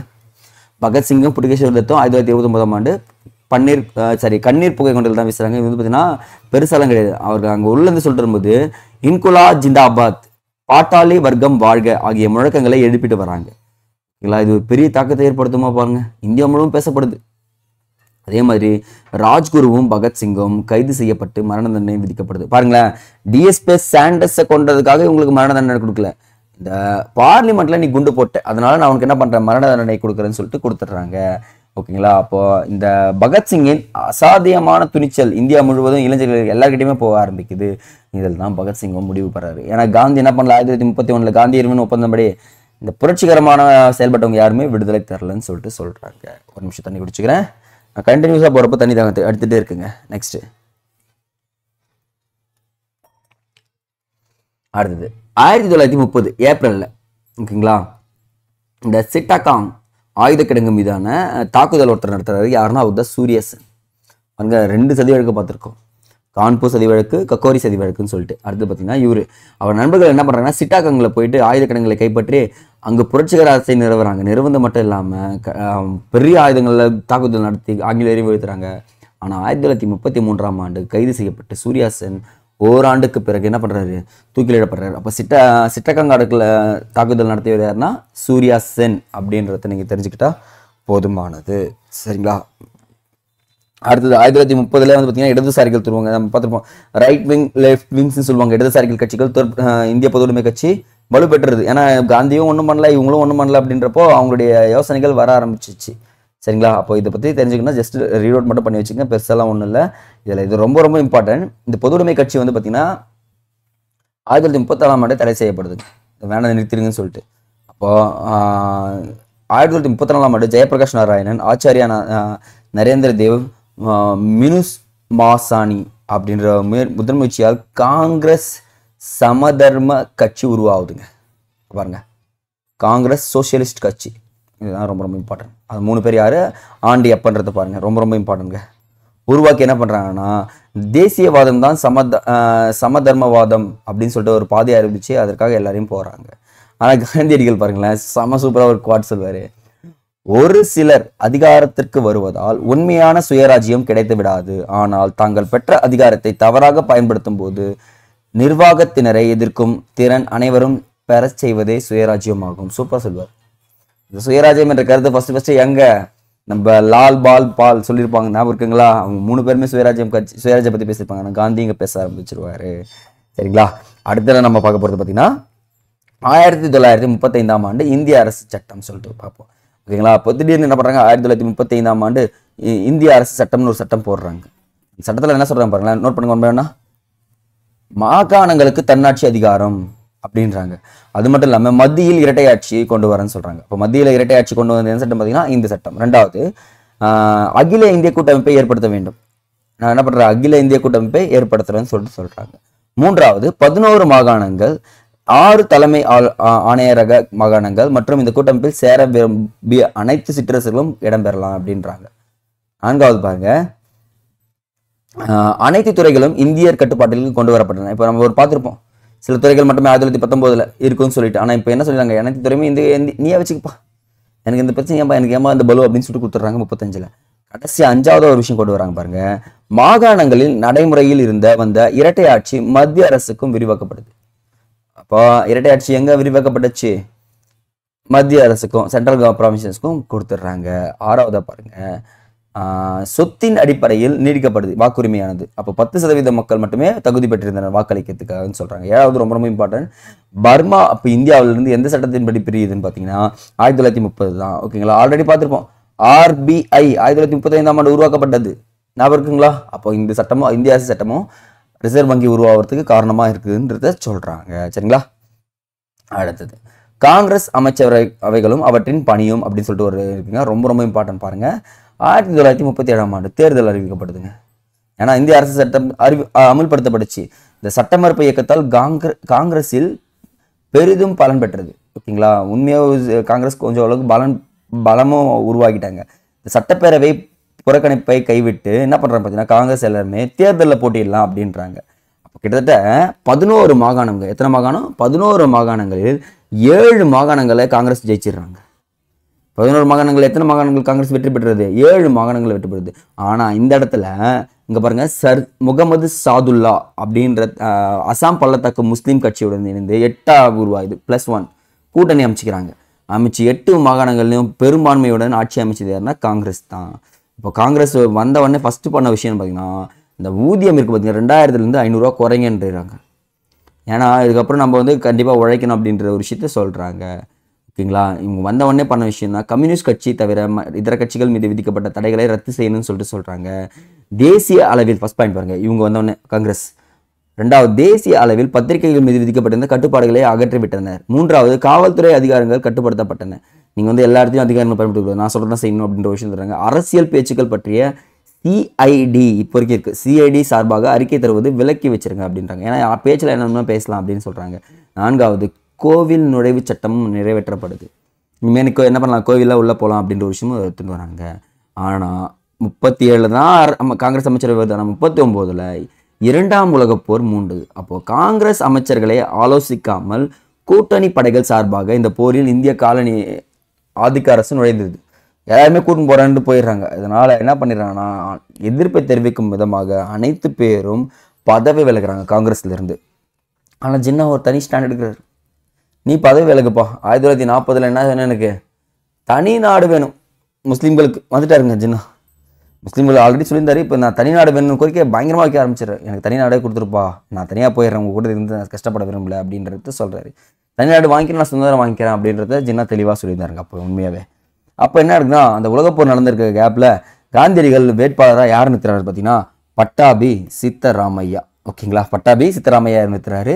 இந்த பக்கம் சுபாஷ் சந்திர போஸ் நிற்கிறார். காந்தி சொன்னால் எல்லாரும் கேட்பாங்க நினச்சின்னு போய் நின்றுவார் பட்டாபி சித்தராமையா. ஆனால் இந்த இடத்துல சுபாஷ் சந்திர போஸ் ஜெயிச்சிருவாருங்க. ஜெயிச்சு என்ன பண்ணுறாரு, ஓகே நாம் இனிமேல் எல்லாத்தையும் பண்ணலாம்னு சொல்லிட்டு ஆரம்பிக்கும் போது தான் காந்தியடிகள் எதையுமே ஒத்துழைக்க மாட்டார் சுபாஷ் சந்திர போஸ்க்கு. அப்போ என்ன ஆகுதுன்னா, சுபாஷ் சந்திர போஸ் எனக்கு இந்த பதவியே வேணாண்டா, நான் போய் தனியாக ஒரு கட்சி ஆரம்பிக்கிறேன்னு சொல்லிட்டு ஃபார்வர்ட் பிளாக்கை 1939ஆம் ஆண்டு ஸ்டார்ட் பண்ணிடுவாருங்க. அப்போ ஃபார்வர்ட் பிளாக் இப்போ ஸ்டார்ட் பண்ணப்படுது 1939. ஓகேங்களா, அப்போ உண்மையாகவே சொன்னால் சுபாஷ் சந்திர போஸ் ஒரு வேளை தலைவராக இருந்து அவர் போட்ட எல்லா திட்டங்களையும் நிறைவேற்றிருந்தாங்கன்னா ஓரளவுக்கு நம்ம டாப்பாக இருந்ததுக்கு வாய்ப்பு இருந்திருக்கும். ஓகேங்களா, ஆனால் இந்த வெள்ளையனே வெளியேறு இயக்கம்னு ஒன்று நடக்கிறதுக்கு வழிவகுத்தது எதுன்னு பார்த்தீங்கன்னா, காந்தியடிக்கு தோண ஆரம்பிச்சிச்சு, என்ன இதுதான் நம்ம பண்ணிகிட்டு இருக்கோம், இன்னி வரைக்குமே நம்ம இப்போ அகெயின்ஸ்ட் போராடுறோம், எல்லா விஷயத்தையும் கேட்குறோம், கோரிக்கை மனு வைக்கிறோம், நம்மளை அரெஸ்ட் பண்ணுறான், ஜெயிலில் போடுறான், வெளியே எடுக்கிறான், அரெஸ்ட் பண்ணுறான், ஜெயிலில், இதே தான் ரிப்பீட் ஆகிட்டே இருக்குது, நம்ம என்னடா பண்ணலான்னு யோசிக்கிறப்ப தான் இந்த தனிநபர் சத்தியாகிரகத்தை கையில் எடுக்கலான்னு சொல்லிட்டு சொல்கிறாங்க. ஏன்னா அப்போதைய 1940 ஆகஸ்ட் அறிக்கைன்னு ஒரு அறிக்கை தாக்கல் செய்யப்படுது. உலகப்போர் அப்படின்னு சொல்லிட்டு நிறைய விஷயங்கள் பேசுகிறாங்க. பட் அது நமக்கு தேவையில்லை. அவன் நம்ம பேசிட்டு வந்துட்டு இருக்கான்னு சொல்லிட்டு லலித் கோப்ரபு தாங்க அப்போ இருந்திருக்காரு. அவர் சொன்ன டொமினியன் அந்தஸ்து தரேன் உனக்கு, காங்கிரஸுக்கு நிறைய விஷயங்கள் பண்ணித்தரேன் அப்படின்னு சொல்லிட்டு சொல்கிறாங்க. போர் முடிஞ்சிட்ட பிறகு நீ டொமினியன் அந்தஸ்து, போர் முடிஞ்சிட்ட பிறகு திருப்பி நீ அதே ரவுலட் சட்டம் போட்டு அதே மாதிரி போட்டு விட்டுருந்தா நாங்கள் என்ன பண்ணுறது அப்படின்னு சொல்லிட்டு காந்திக்கு தோண ஆரம்பிச்சிச்சுங்க. ஏன்னா நான் காந்தியோட ஃபாலோவர்ஸ்ன்றதால ஒரு விஷயம் சொல்வேன். காந்திகிட்டையும் ஒரு தடவை தான் தப்பு பண்ணுவார். அந்த தப்பை 2வது தடவை பண்ணாமல் வேறு வழியில் பண்ணுவார். ஏன்னா அவர் பண்ண மாஸ் மூமெண்ட் எல்லாமே ஃபெயிலியர் ஆச்சு. அதுக்கப்புறம் அகிம்சை எல்லாருக்கும் பரப்ப ஆரம்பிச்சாரா. இங்கே என்னன்னா, நீ எப்படி எனக்கு தரப்போத்தில் தன்னாட்சி அந்தஸ்து, ஸோ நான் என்ன பண்ணுறேன், தனித்தனியாக ஒவ்வொருத்தரையும் கூப்பிட்டு தனிநபர் சத்திகாரத்தை கலந்துக்கோ அப்படின்னு சொல்கிறாங்க. அப்போ தான் 1940 அக்டோபர் 17ஆம் நாள் வினோபா பாவே சத்தியாகிரக போராட்டத்தை முதலாக ஆரம்பிக்கிறாருங்க. ஓகேங்களா. அந்த ஆண்டின் இறுதி வரை சத்தியாகிரகம் தொடர்ந்து. ஓகேங்களா. கிட்டத்தட்ட 25,000க்கும் அதிகமான மக்கள் கைது செய்யப்பட்டாங்க. இப்போ ஃபஸ்ட்டு தொடங்கினவர் யாருன்னா வினோபா பாவே, செகண்ட் தொடங்கினது யாருன்னா நேருங்க. நேரு தான் என்ன பண்ணுறாரு, இந்த தனிநபர் சத்தியாகிரகத்தை 2வது தொடங்கிறாரு. அப்போ சத்தியாகிரகம் வெடிக்க ஆரம்பிக்குதுன்றதை நான் இங்கே சொல்கிறேன். இந்த தனிநபர் சத்தியாகிரகம் போயிட்டே இருக்கப்போ இந்த கிரிப்ஸ் தூதுக்குழுன்னு வருது 1942ஆம் ஆண்டு மார்ச் 22ஆம் நாள். ஓகேங்களா. கேபினெட் குழுன்னு சொல்லுவாங்க, இல்லை கிரிப்ஸ் தூதுக்குழுன்னு சொல்லுவாங்க. இந்த அமைச்சரவை குழு யாருடைய தலைமையில் வருதுன்னா சர் ஸ்டார்ஃபோர்ட் கிரிப்ஸ் தலைமையில் ஒரு குழு வருதுங்க. எதுக்காக அமைச்சாங்கன்னா, காங்கிரஸ் பார்த்தீங்கன்னா இங்கே கொடுத்துருக்காங்க பாருங்க, உயர் அதிகாரத்தை உடனடியாக மாற்றித்தர பிரிட்டனுக்கு விருப்பப்படாத நிலையில் காங்கிரஸ் மற்றும் கிரிப்ஸ் தூதுக்குழு இடையான பேச்சுக்கள் தோல்வியில் தான் முடியும். இவன் எதுக்காக வந்தா அரசியல் சாசனம் உருவாக்கி தரேன், நான் உனக்கு முடிஞ்ச அளவுக்கு பண்ணித்தரேன் அப்படின்னு சொல்கிறான். இவனும் சொல்கிறது பாருங்களேன், அந்த ஆகஸ்ட் அறிக்கையில் சொன்னது தான் போருக்கு பின்பு தன்னாட்சி. அது போருக்கு பின்பு அது இல்லாமல் இவன் ஒரு விஷயம் பண்ணிட்டான். பாகிஸ்தான் உருவாக்க கோரிக்கையை ஏற்கும் விதமாக இந்திய இளவரசர்கள் பிரிட்டிஷாருடன் தனி ஒப்பந்தத்தை கையெழுத்திடலாம் அப்படின்னு சொல்கிறாங்க. ஆனால் அந்த போரின் போது எந்த துறை மட்டும் பிரிட்டிஷ் கட்டுப்பாட்டில் இருக்கும், அந்த போலீஸ் டிபார்ட்மெண்ட் ஃபுல்லாகவே அவங்ககிட்ட தான் இருக்குன்னு சொல்கிறாங்க. ஆனால் இந்த கிரிப்ஸ் தூதுக்குழுவை மொத்தமாக நிராகரிக்கிறாங்க 2 பேர், முஸ்லீம் லீக்கும் காங்கிரஸ் கட்சியும். 2 பேரும் எனக்கு வேணாப்பா, இந்த ஒரு விஷயம் எனக்கு தேவையில்லை அப்படின்னு சொல்லிட்டு தூக்கி போட்டுடுறாங்க. இப்போ தான் பயங்கர டென்ஷன் ஆகிடுறாரு காந்தி. என்னடா நீ நானும் பேசிகிட்டே இருக்கேன் கேட்டுட்டு இருக்க, கிரிப்ஸ்னு ஒன்று அனுப்புகிறேன் அப்படின்னு சொல்லிட்டு 1942 ஓகேங்களா ஆகஸ்ட் 8ஆம் தேதி அகில இந்திய காங்கிரஸ் கமிட்டியை கூட்டி ஆகஸ்ட் 8ங்க ஓகேங்களா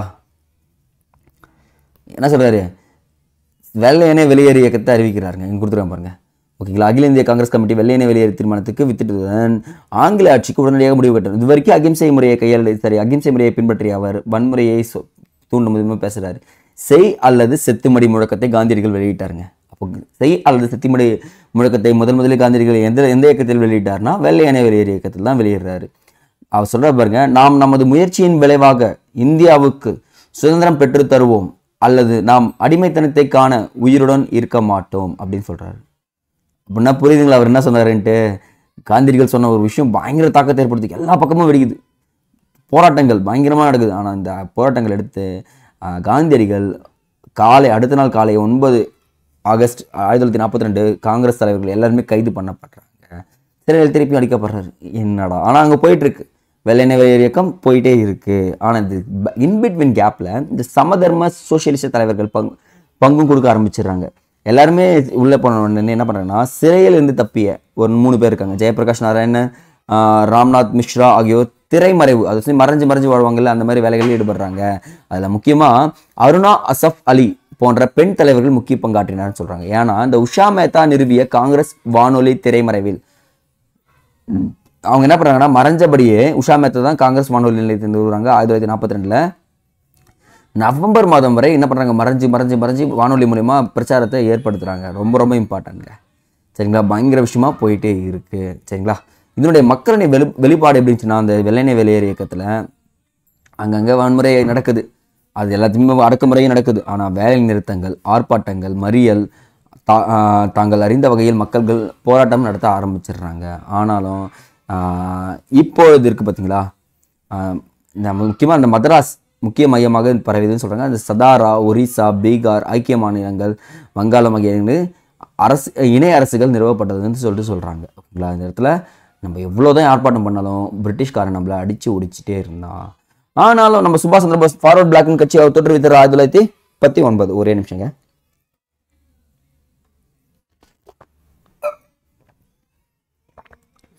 ஓகே. இந்த காங்கிரஸ் என்ன பண்ணுறாங்க பார்த்தீங்கன்னா, சுபாஷ் சந்திர போஸ் வந்து பார்த்தீங்கன்னா இந்திய தேசிய இராணுவம் அப்படின்ற ஒரு அமைப்பை ஒருத்தர் உருவாக்கியிருப்பார். யாருன்னா அவர் பேர் மோகன் சிங் கொடுத்துருப்பாருங்க. அவர் ஃபஸ்ட்டு பாருங்களேன், சுபாஷ் சந்திர போஸ் வீட்டுக்காவலில் வச்சுருவாங்க. வீட்டுக்காவலில் வச்சு 1941ஆம் மாதம் தனது எழுத்திலிருந்து நாடகத்தனமாக மாறுவேடம் அணிந்து என்ன பண்ணிருன்னா ஆப்கானிஸ்தான் ஃபஸ்ட்டு போகிறாருங்க. ஆப்கானிஸ்தான் போன அவர் சோவியத் யூனியன் ஆதரவு பெற போகிறாரு. ஆனால் அங்கே பிரிட்டனின் கூட்டமைப்பு படைகளும் சோவியத் யூனியன் அரசும் சேர்ந்துது. ஆஹா, பிரிட்டன்காரன் சோவியத் யூனியன் கூட சேர்ந்துட்டான், அதுக்கப்புறம் நமக்கு வேலைக்கு ஆகாதுன்னு சொல்லிட்டு அங்கேருந்து எங்கே போகிறாரு, அடால்ஃப் ஹிட்லர் அப்படின்னு சொல்லக்கூடிய ஜெர்மனி படைக்கு போகிறாருங்க. அங்கே போய் என்ன பண்ணுறாரு பார்த்தீங்கன்னா, அங்கேருந்து நீர்மூழ்கி கப்பல் மூலமாக ஜப்பான் வர்றாரு.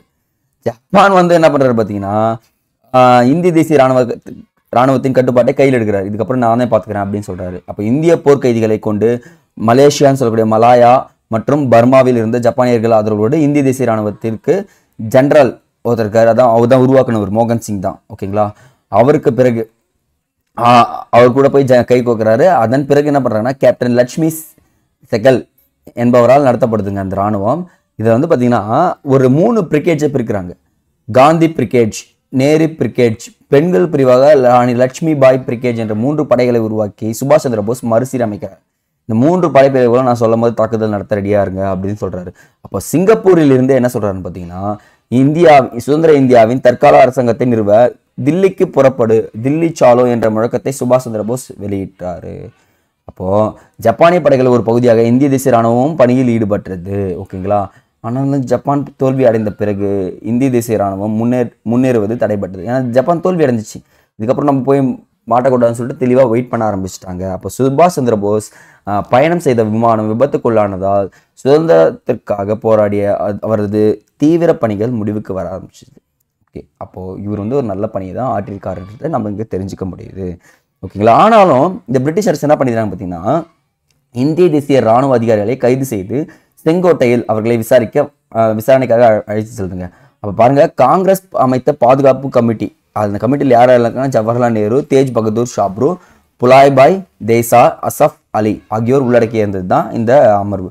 இவங்க எல்லாருமே என்ன பண்ணுறாங்கன்னா, பாருங்க 1920 ஜவஹர்லால் நேரு என்ன பண்ணுவார் பார்த்தீங்கன்னா, நான் வழக்கறிஞராக பேச மாட்டேன் அப்படின்னு சொல்லிட்டு வந்தவர் 1945 to 6 வழக்கறிஞராக ஆவார். எதுக்காகன்னு பார்த்து சரி 1940 இங்கே 46 பக்கம். ஏன்னா இந்திய தேசிய இராணுவம் தப்பு பண்ணலை, அவங்களுடைய உரிமைக்காக தான் போராடினாங்கன்றத, அவங்க எது யாரையும் கொல்லலைன்றத போராடி ஜெயிச்சு கொடுப்பாரு. ஜவஹர்லால் நேரு அப்போ தாங்க தலைவராக பயங்கரமாக யார் காந்தியை விட பெருசாக போகிறாரு. ஆனால் சுபாஷ் சந்திர போஸ் மரணத்துக்கு பிறகு அவங்கள காப்பாற்றுறதுக்கு யாருமே இல்லைன்னு நினைக்கிறப்போ, நான் வந்து இந்த என்ன சொல்லுவேன் பார்த்தீங்களா, படிக்காதவங்க சிவாஜி வருவான் பார்த்தீங்களா, அந்த மாதிரி வந்து காப்பாற்றினவர் தாங்க நம்ம ஜவஹர்லால் நேரு இந்திய தேசிய இராணுவத்தை காப்பாற்றி போகிறாரு. ஓகேங்களா. கிட்டத்தட்ட வந்துட்டு விடுதலையை நோக்கி 1915 இப்போ வந்துருக்கீங்க. அது எங்கே வந்துருக்குன்னு பார்த்தீங்கன்னா, விடுதலையை நோக்கி வந்து நிற்கிறோம். ராயல் இந்திய கடற்படை கிளர்ச்சிங்க. ஏன்னா சிப்பாய்கள் எப்பவுமே போராடிட்டே இருப்பாங்க. அதில் முக்கியமாக பார்த்தீங்கன்னா பம்பாயில் ராயல் இந்திய கடற்படை மாலுமிகள் கிளர்ச்சியில் ஈடுபடுறாங்க. எந்த இடம்? பம்பாயில் 1946 இயர் முக்கியங்க. என்ன பண்ணுறாங்கன்னா, கப்பலில் போயிட்டு வெள்ளையனே வெளியேறுன்னு எழுதி வச்சுட்டு போயிடுறாங்க. வெள்ளையனே வெளியேறா அப்படின்னு சொல்லிட்டு கிட்டத்தட்ட இந்த கிளர்ச்சி 20,000க்கும் மேற்பட்ட மாலுமிகள் ஈடுபட்டதாக சொல்கிறாங்க. அதில் முக்கியமாக ஜபல்பூரில் இருந்த இந்திய விமானப்படை இந்திய சிக்னல் இருக்கும் பார்த்தீங்கன்னா, அந்த படையை எல்லாத்துக்கும் வேலை நிறுத்தத்தை அறிவிச்சிடுறாங்க. வேலை நிறுத்தத்தை அறிவிச்சு என்ன பண்ணிடுறாங்க, ஆயுதங்களை கூட பிரிட்டிஷார்களின் மேலாதிக்க கட்டுப்பாடு இல்லை, இனிமேல் நான் தான் பயன்படுத்துவோம் அப்படின்னு சொல்லிட்டு பயங்கர பிரச்சனை பண்ணிட்டு இருக்காங்க. பட் ஆனால் இதுவும் அடக்கப்படுது. ஓகேங்களா. ஆனால் இந்த கிளர்ச்சிக்கு தலைமை யாரும் தாங்கலை. ஏன்னா கிளர்ச்சின்னு ஒன்று பண்ணாங்க, எல்லாமே தனித்தனியாக எல்லாரும் பண்ணிட்டு இருந்தாங்க. அதனால இது ஒடுக்கப்பட்டதுன்றது சொல்கிறாங்க. அடுத்தது சுதந்திர பேச்சுவார்த்தை சிம்லா மாநாடு நடக்க ஆரம்பிச்சதுங்க. என்னன்னா, ஓகே சுதந்திரம் அறிவிச்சிடலாம்ப்பா அப்படின்னு சொல்லிட்டு ஒரு விஷயம் வர ஆரம்பிக்க எப்போன்னு பார்த்தீங்கன்னா 1945ஆம் ஆண்டு ஜூன் 14ஆம் நாள் வெவ்வல் திட்டம் அப்படின்னு சொல்லிட்டு சொல்லுவாங்க. இந்த வெவ்வல் திட்டம் எப்போ, இந்த திட்டம் மூலமாக அரச பிரதிநிதியின் செயற்குழுவில் இந்துக்களும் முஸ்லிம்களும் சம எண்ணிக்கையில் இடம்பெற ஒரு இடைக்கால அரசு வகை செய்யப்பட்டதுன்னு சொல்றாங்க. ஒரு இடைக்கால அரசு அமைச்சுக்குங்க. அதில் சம எண்ணிக்கையில் யார் இருக்கணும், இந்துக்களும் இருக்கணும் முஸ்லீம்களும் இருக்கணும் அப்படின்றத சொல்கிறாங்க. ஓகேங்களா. அப்புறம் என்னென்னு சொல்கிறேன் பாருங்க, போர் தொடர்பான துறைகளை தவிர அனைத்து துறைகளும் யார்கிட்ட இருக்கலாம், இந்தியர்கள்கிட்ட இருக்கலாம்னு சொல்லிட்டு சொல்கிறாங்க. ஆனால் இதில் இந்த 2 விஷயமே திருப்பி யாரும் ஏற்றுக்கல, காங்கிரஸும் முஸ்லீமும் ஏற்றுக்க மாட்டேன்னு சொல்லிட்டு போயிடுறாங்க. முடிவு வெட்டுப்படாமல் போயிடுது. ஓகேங்களா. அப்போது 1946ஆம் ஆண்டு தொடக்கத்தில் நடந்த மாகாண தேர்தல்களில் பொது தொகுதிகளில் பெரும்பானோர் காங்கிரஸ் ஜெயிச்சிடுறாங்க. அதே மாதிரி முஸ்லீம்களுக்கு ஒதுக்கப்பட்ட தொகுதிகளில் முஸ்லீம் வச்சு ஜெயிச்சிடுறாங்க. அவங்க கோரிக்கையை அவன் வைக்க ஆரம்பிச்சிடறான். ஓகே, அப்போ என்ன பண்ணலான்னு சொல்லிட்டு யோசிக்கிறாங்க. ஏன்னா பிரிட்டனில் மிகப்பெரிய தொழில் புரட்சி போயிட்டு இருக்கு. அந்த தொழில் புரட்சியில் வெற்றி பெறாரு யாருன்னு பார்த்தீங்கன்னா கிளைமெண்ட் அட்லி பிரதமராக பதவியேற்கிறார். பதவி ஏற்ற உடனே என்ன சொல்றாருன்னா, இல்லை நம்ம உடனடியாக ஆட்சி மாற்றம் வேண்டும், இந்தியாவுக்கு சுதந்திரம் கொடுத்துடலாமா அப்படின்னு சொல்லிட்டு யோசிச்சுட்டு இருக்காரு. அப்போ அமைச்சரவை தூதுக்குழு ஒருத்தரை உருவாக்குறாரு. அதில் யாரெல்லாம் இடம் பெற்றிருக்காங்க பாருங்க, Pethick Lawrence, sir ஸ்டார்ஃபோர்ட் grips, AV Alexander ஆகியோர் அடங்கிய அமைச்சரவை தூதுக்குழுவை இந்தியாவுக்கு அனுப்புறாருங்க. இந்த இந்தியாவுக்கு அனுப்பி பாகிஸ்தானை தனி நாடாக உருவாக்க வேண்டும் என்ற கோரிக்கை என்ன பண்றாங்க பார்த்தீங்கன்னா, குழுவினர் வந்து ஓகே சொல்லிடுறாங்க. ஆனால் பாதுகாப்பு, தகவல் தொடர்பு, இங்கே பாருங்க, இந்த இடம்லாம் பார்த்துக்கலாம், இந்த தேசிய இயக்கம் பார்த்துக்கலாம், பின்னாடி பார்ப்போம். தொடர்பு மற்றும் வெளியுறை இந்த துறைகளில் யார் மத்திய அரசை வகை வச்சுக்கணும், மீது எல்லாமே முஸ்லீம்களுக்கு தனி நாடு கொடுத்துடலாம்னு சொல்றாங்க. அதே மாதிரி முஸ்லீம்கள் பெரும்பான்மையாக இல்லாத மாகாணங்கள் வடமேற்கில் முஸ்லீம்கள் பெரும்பான்மையாக உள்ள மாகாணங்கள், இல்லாத மாகாணங்கள், உள்ள மாகாணங்கள், வடகிழக்கில் முஸ்லீம்கள் பெரும்பான்மையாக உள்ள மாகாணங்கள் என 3 வகைகளாக பிரிக்கிறாங்க. பிரித்து அரசியல் நிர்ணய மன்றம் தேர்ந்தெடுக்கப்பட்டு அனைத்து சமூகங்களிலும் இருந்து பிரதிநிதிகள் உள்ள வராங்க. இதை வச்சு தான் இடைக்கால அரசை நிறுவ சொல்கிறாங்க. ஏன்னா வச்சுக்கோங்களேன், அவனுடைய பிரதிநிதி இருந்தால் தான் அவனுக்கான விஷயங்களை சொல்ல ஆரம்பிப்பான்றதை தெளிவாக சொன்னாங்க. ஆனால் இத்திட்டத்தை காங்கிரஸும் முஸ்லீம் லீக்கும் ஏற்றுக்கொள்ளது. கடைசியாப்பா 2 பேரும் திருப்பியும் ஒத்துமையாக வராங்கப்பா 1916 அப்புறம். ஓகே வரேன், ஏற்றுக்கிறேன் அப்படின்னு சொல்லிட்டு 2 கட்சிகளுமே சாதகமாக இந்த திட்டம் இருந்துச்சுன்னு சொல்கிறாங்க. ஆனால் இந்த இடத்துல நேரடி நடவடிக்கை நாளாக அறிவிக்கப்படுது. யாருன்னா முகமது அலி ஜின்னா. காங்கிரஸ் என்ன பண்ணுறோன்னா, ஒரே ஒரு முஸ்லீம் உறுப்பினரை நியமித்து அடுத்த காங்கிரஸ் முஸ்லீம் லீக் கட்சிகளிடையே கருத்து வேறுபாடு ஆரம்பிச்சு. ஏன்னா என்னது ஒரே ஒரு முஸ்லீமா, நீங்கள் என்ன ஒரு 100 பேருக்கு ஒரு முஸ்லீம் பிரதிநிதியாக வைக்கிறீங்க, அதெல்லாம் முடியாதுங்கன்னு சொல்லிட்டு முஸ்லீம் ஜின்னா என்ன பண்ணுறாரு, 1946ஆம் ஆண்டு ஆகஸ்ட் 16ஆம் நாள் என்ன பண்ணுறாருன்னா நேரடி நடவடிக்கை நாளாக அறிவிக்கிறாருங்க. ஆகஸ்ட் 16 ஜின்னா அறிவித்த உடனே ஆர்ப்பாட்டங்கள், கடையெடுப்புகள், போராட்டங்கள், படுகொலைகள் அனைத்தும் நடக்குதுங்க. ஓகேங்களா, இந்து முஸ்லீம் ஒற்றுமையாக இருந்தவங்க எல்லாருமே என்ன பண்ணுறாங்க பார்த்தீங்கன்னா விரோதி ஆகிறாங்க. வங்காளத்தின் இதர மாவட்டங்களுக்கு இது பரவி அதில் ஒரு மாவட்டம் இருக்குது பாருங்க, நவகாளி மாவட்டம் சொல்லுவாங்க. நீங்கள் வேணுமா யூடியூப்பில் சர்ச் பாருங்கள், நவகாளி மாவட்டம் இன்சிடென்ட்னு சொல்லிட்டு. மிக மோசமாக நடத்தப்பட்டது. அனைவரும் என்ன பண்ணுறாங்க பார்த்தீங்கன்னா கொல்லப்படுறாங்க. சரிங்களா, இதுதான் ரொம்ப ரொம்ப இம்பார்ட்டண்ட்டாக இருந்துச்சு ஹிஸ்டாரிக்கில். ஆனால் இதை பார்த்துட்டு இந்த ஆங்கிலேயர்கள் என்ன பண்ணால் மவுண்ட் பேட்டன் திட்டம்னு ஒன்று ஆரம்பிக்கிறாருங்க. ஜவஹர்லால் நேரு தலைமையில் இடைக்கால அரசு அமைக்கப்படுது. எப்போ 1946 செப்டம்பர் மாதம் அமைக்கப்படுதுங்க. சில தயக்கங்களுக்கு பிறகு முஸ்லீம் லீக் இந்த இடைக்கால அரசின் 1946ஆம் ஆண்டு இணைஞ்சிது. ஏன்னா வேறு வழி கிடையாது அவனுக்கு. இதுக்கப்புறம் பாருங்களேன், அந்த ஆர்ப்பாட்டம் தேவையா, ஆர்ப்பாட்டம் பண்ணாமல் இங்கே ஜாயின் பண்ணியிருந்தா ஜாலியாக இருந்திருக்குல்ல. அப்போது அரசு அதன் பிரதிநிதியாக யார் இருந்தாங்க பார்த்தீங்கன்னா முஸ்லீம் லீக்ல லியாகத் அலி கான். ஓகேங்களா, அவருக்கு ஒரு பதவி கொடுக்குறாங்க, நிதி உறுப்பினராக பதவி கொடுக்குறாங்க. அப்போ 1948ஆம் ஆண்டு ஜூன் மாத வாக்கில் அதிகார மாற்றம் 1948 செய்யப்படும் சொல்லிட்டு சொல்லிடுறாரு. ஓகேங்களா, அப்போ 1948ஆம் ஆண்டு உனக்கு அதிகார மாற்றம் தரேன், அதுக்கு முன்னாடி 1947ஆம் ஆண்டு பிப்ரவரி மாதம் கிளைமெண்ட் அட்லி அறிவிச்சிடுறாரு. இந்த ஆட்சி மாற்றத்தை உறுதி செய்யும் பொறுப்புடன் மவுண்ட் பேட்டன் பிரபு இந்தியா அரசு பிரதிநிதியாக அனுப்பப்படுறாரு. அந்த அனுப்பப்பட்டு 1947ஆம் ஆண்டு நோட் பண்ணுங்க, ஜூன் 3ஆம் தேதி மவுண்ட் பேட்டன் திட்டம் அறிவிக்கப்படுது. அப்போ ஜூன் 3rd பிளான்னா என்ன சொல்லணும், மவுண்ட் பேட்டன் திட்டம். ஜூன் மாதம் 3ஆம் நாள் திட்டம்னா மவுண்ட் பேட்டன் திட்டம் தான் சொல்லுவாங்க. இவர் வராங்க, இவர் அம்சங்கள்லாம் வைக்கிறார். என்ன பாருங்களேன், மவுண்ட் பேட்டன் சொன்னது இந்தியா மற்றும் பாகிஸ்தான் பிரிட்டன் தன்னாட்சிக்கு என்ற தகுதியுடன் அதிகாரம் மாற்றம் நடைபெறும் சொல்றாரு. சிற்றரசுகள் இந்தியா அல்லது பாகிஸ்தானில் சேர்ந்துக்கலாம், நீ எங்கேயுமே சேர்ந்துக்கோ அப்படின்றாரு. ராட்கிளிஃப் பர்வன் தலைமையில் எல்லைகளை நிர்ணயிக்கும் ஆணையம் அமைக்கப்பட்டு அதிகாரத்துக்கு பிறகு இந்த ஆணையம் முடிவுப்படும். அப்படின்னா இந்தியா பாகிஸ்தான் எல்லை கோடுன்னு சொல்லிட்டு ஒன்று சொல்லணும் பார்த்தீங்களா, அதுதான் ராட்கிளிஃப் எல்லை கோடுன்னு சொல்லுவாங்க. அதே மாதிரி பஞ்சாப் மற்றும் வங்காள சட்டப்பேரவைகளில் பிரிக்கப்பட வேண்டுமா என்பதை பற்றி வாக்கெடுப்பு நடத்தப்படும். ஓகேங்களா, ஏன்னா மக்கள் தான் தீர்மானிக்கணுன்றதையும் சொல்றாங்க. சரிங்களா, இந்த இடத்துல ரொம்ப ரொம்ப இம்பார்ட்டன்ட் இதுங்க. அடுத்தது விடுதலையும் பிரிவினையும் சொல்லிட்டு சொல்லுவாங்க. 1947ஆம் ஆண்டு ஜூலை 18ஆம் நாள் ஓகேங்களா, பிரிட்டிஷ் நாடாளுமன்றம் இந்திய விடுதலை சட்டத்தை இயற்றியதை அடுத்து மவுண்ட் பேட்டன் திட்டத்திற்கு செயல் வடிவம் கொடுக்குறாங்க. என்ன சொல்றாங்க, பா ஒரு வழியா பெருமூச்சு, அவ்வளோதான், ஆங்கிலேயர்கள் இந்த போகிறாங்க, நம்ம நிம்மதியாக இருக்கலாம்னு சொல்லிட்டு சொல்கிறாங்க. அப்போ தான் இந்தியா பாகிஸ்தான் 2 பகுதியாக பிரிக்கப்படுதுங்க. இதுவும் ஒரு பெரிய பிரச்சனை தான். அப்போது 1947ஆம் ஆண்டு ஆகஸ்ட் 15ஆம் நாள் இந்தியா விடுதலை அடைந்ததுன்னு சொல்லிட்டு சொல்கிறாங்க. அதுக்கு ஒரு நாளைக்கு முன்னாடி ஆகஸ்ட் 15 14ஆம் நாள் யார் விடுதலை பெறுறன்னு சொல்கிறாங்க? பாகிஸ்தான் விடுதலை பெறுறன்னு சொல்கிறாங்க. அப்போது இந்த இடத்துல ஒரு பெரும் பிரிவினை நடக்கும். இந்தியாவில் இருக்கவங்க பாகிஸ்தானில் இருக்கவங்க இந்தியாவுக்கும் வரத்துக்கு ட்ரை பண்ணுவான். அந்த பிட்வீன் கேப்பில் இருக்கவங்க என்ன பண்ணுவாங்க பார்த்தீங்கன்னா எல்லாருமே கொல்லுவாங்க. கிட்டத்தட்ட 1,00,000 பேருக்கு மேலே கொன்னதான் நிறைய நியூஸ் சொல்லுவாங்க. சரிங்களா? பட் பாருங்களேன், நீங்கள் இந்த லெசனை படிக்கிறப்போ நீங்கள் அப்படி சொல்கிறது, நான்லாம் இதை படிக்கிறப்போ உள்ளே போயிடுவேன். அந்த லெசன் உள்ளே நான் தான் இங்கே ட்ராவல் பண்ணிருக்கேன்னு நினைப்பேன். அப்போ இதை நினைக்கிறப்ப எனக்கு என்ன தோணுச்சுன்னா, நம்மளுடைய விடுதலைக்காக நிறைய பேர் போராடி இருக்காங்க. அப்போ இன்னும் அடிபட்டிருக்காங்களா, அந்த மக்களுக்காக நம்ம சேவை செய்ய போகிறோம். இப்போ இதெல்லாமே முன்னுதாரணமாக வச்சு நம்மக்கிட்ட ஒரு பகுத்தறிவு, நம்மக்கிட்ட ஒரு சில விஷயங்கள்லாம் பயன்படுத்தி மக்களுக்கு சேவை செய்ய ஆரம்பிங்க. ஒவ்வொரு தலைவர்களும் மேற்கோள் காட்டி பேசுங்க. ஓகேங்களா? உங்களுடைய கருத்துக்கள் பதிவு செய்யுங்கன்னு சொல்கிறேன். இந்த லெசன் எக்ஸாம் பாயிண்ட் ஆஃப் வியூவில் நிறைய இம்பார்ட்டன்ட் லெசன் பாயிண்ட்ஸ் எல்லாமே சொல்லிட்டேன். ஸோ ஓகேவா, இதை நோட் பண்ணி வச்சுக்கோங்க. பிற்காலத்தில் உங்களுக்கு எக்ஸாமில் ரொம்ப ஹெல்ப் பண்ணும். எக்ஸாம் போகிறதுக்கு முன்னாடி இந்த லெசன் இருந்துச்சுன்னா ரிவிஷன் பண்ணிட்டு போங்க, போதுமானது. சரிங்களா? ஓகே, அடுத்த வீடியோ பேசிக்கலாம். நன்றி.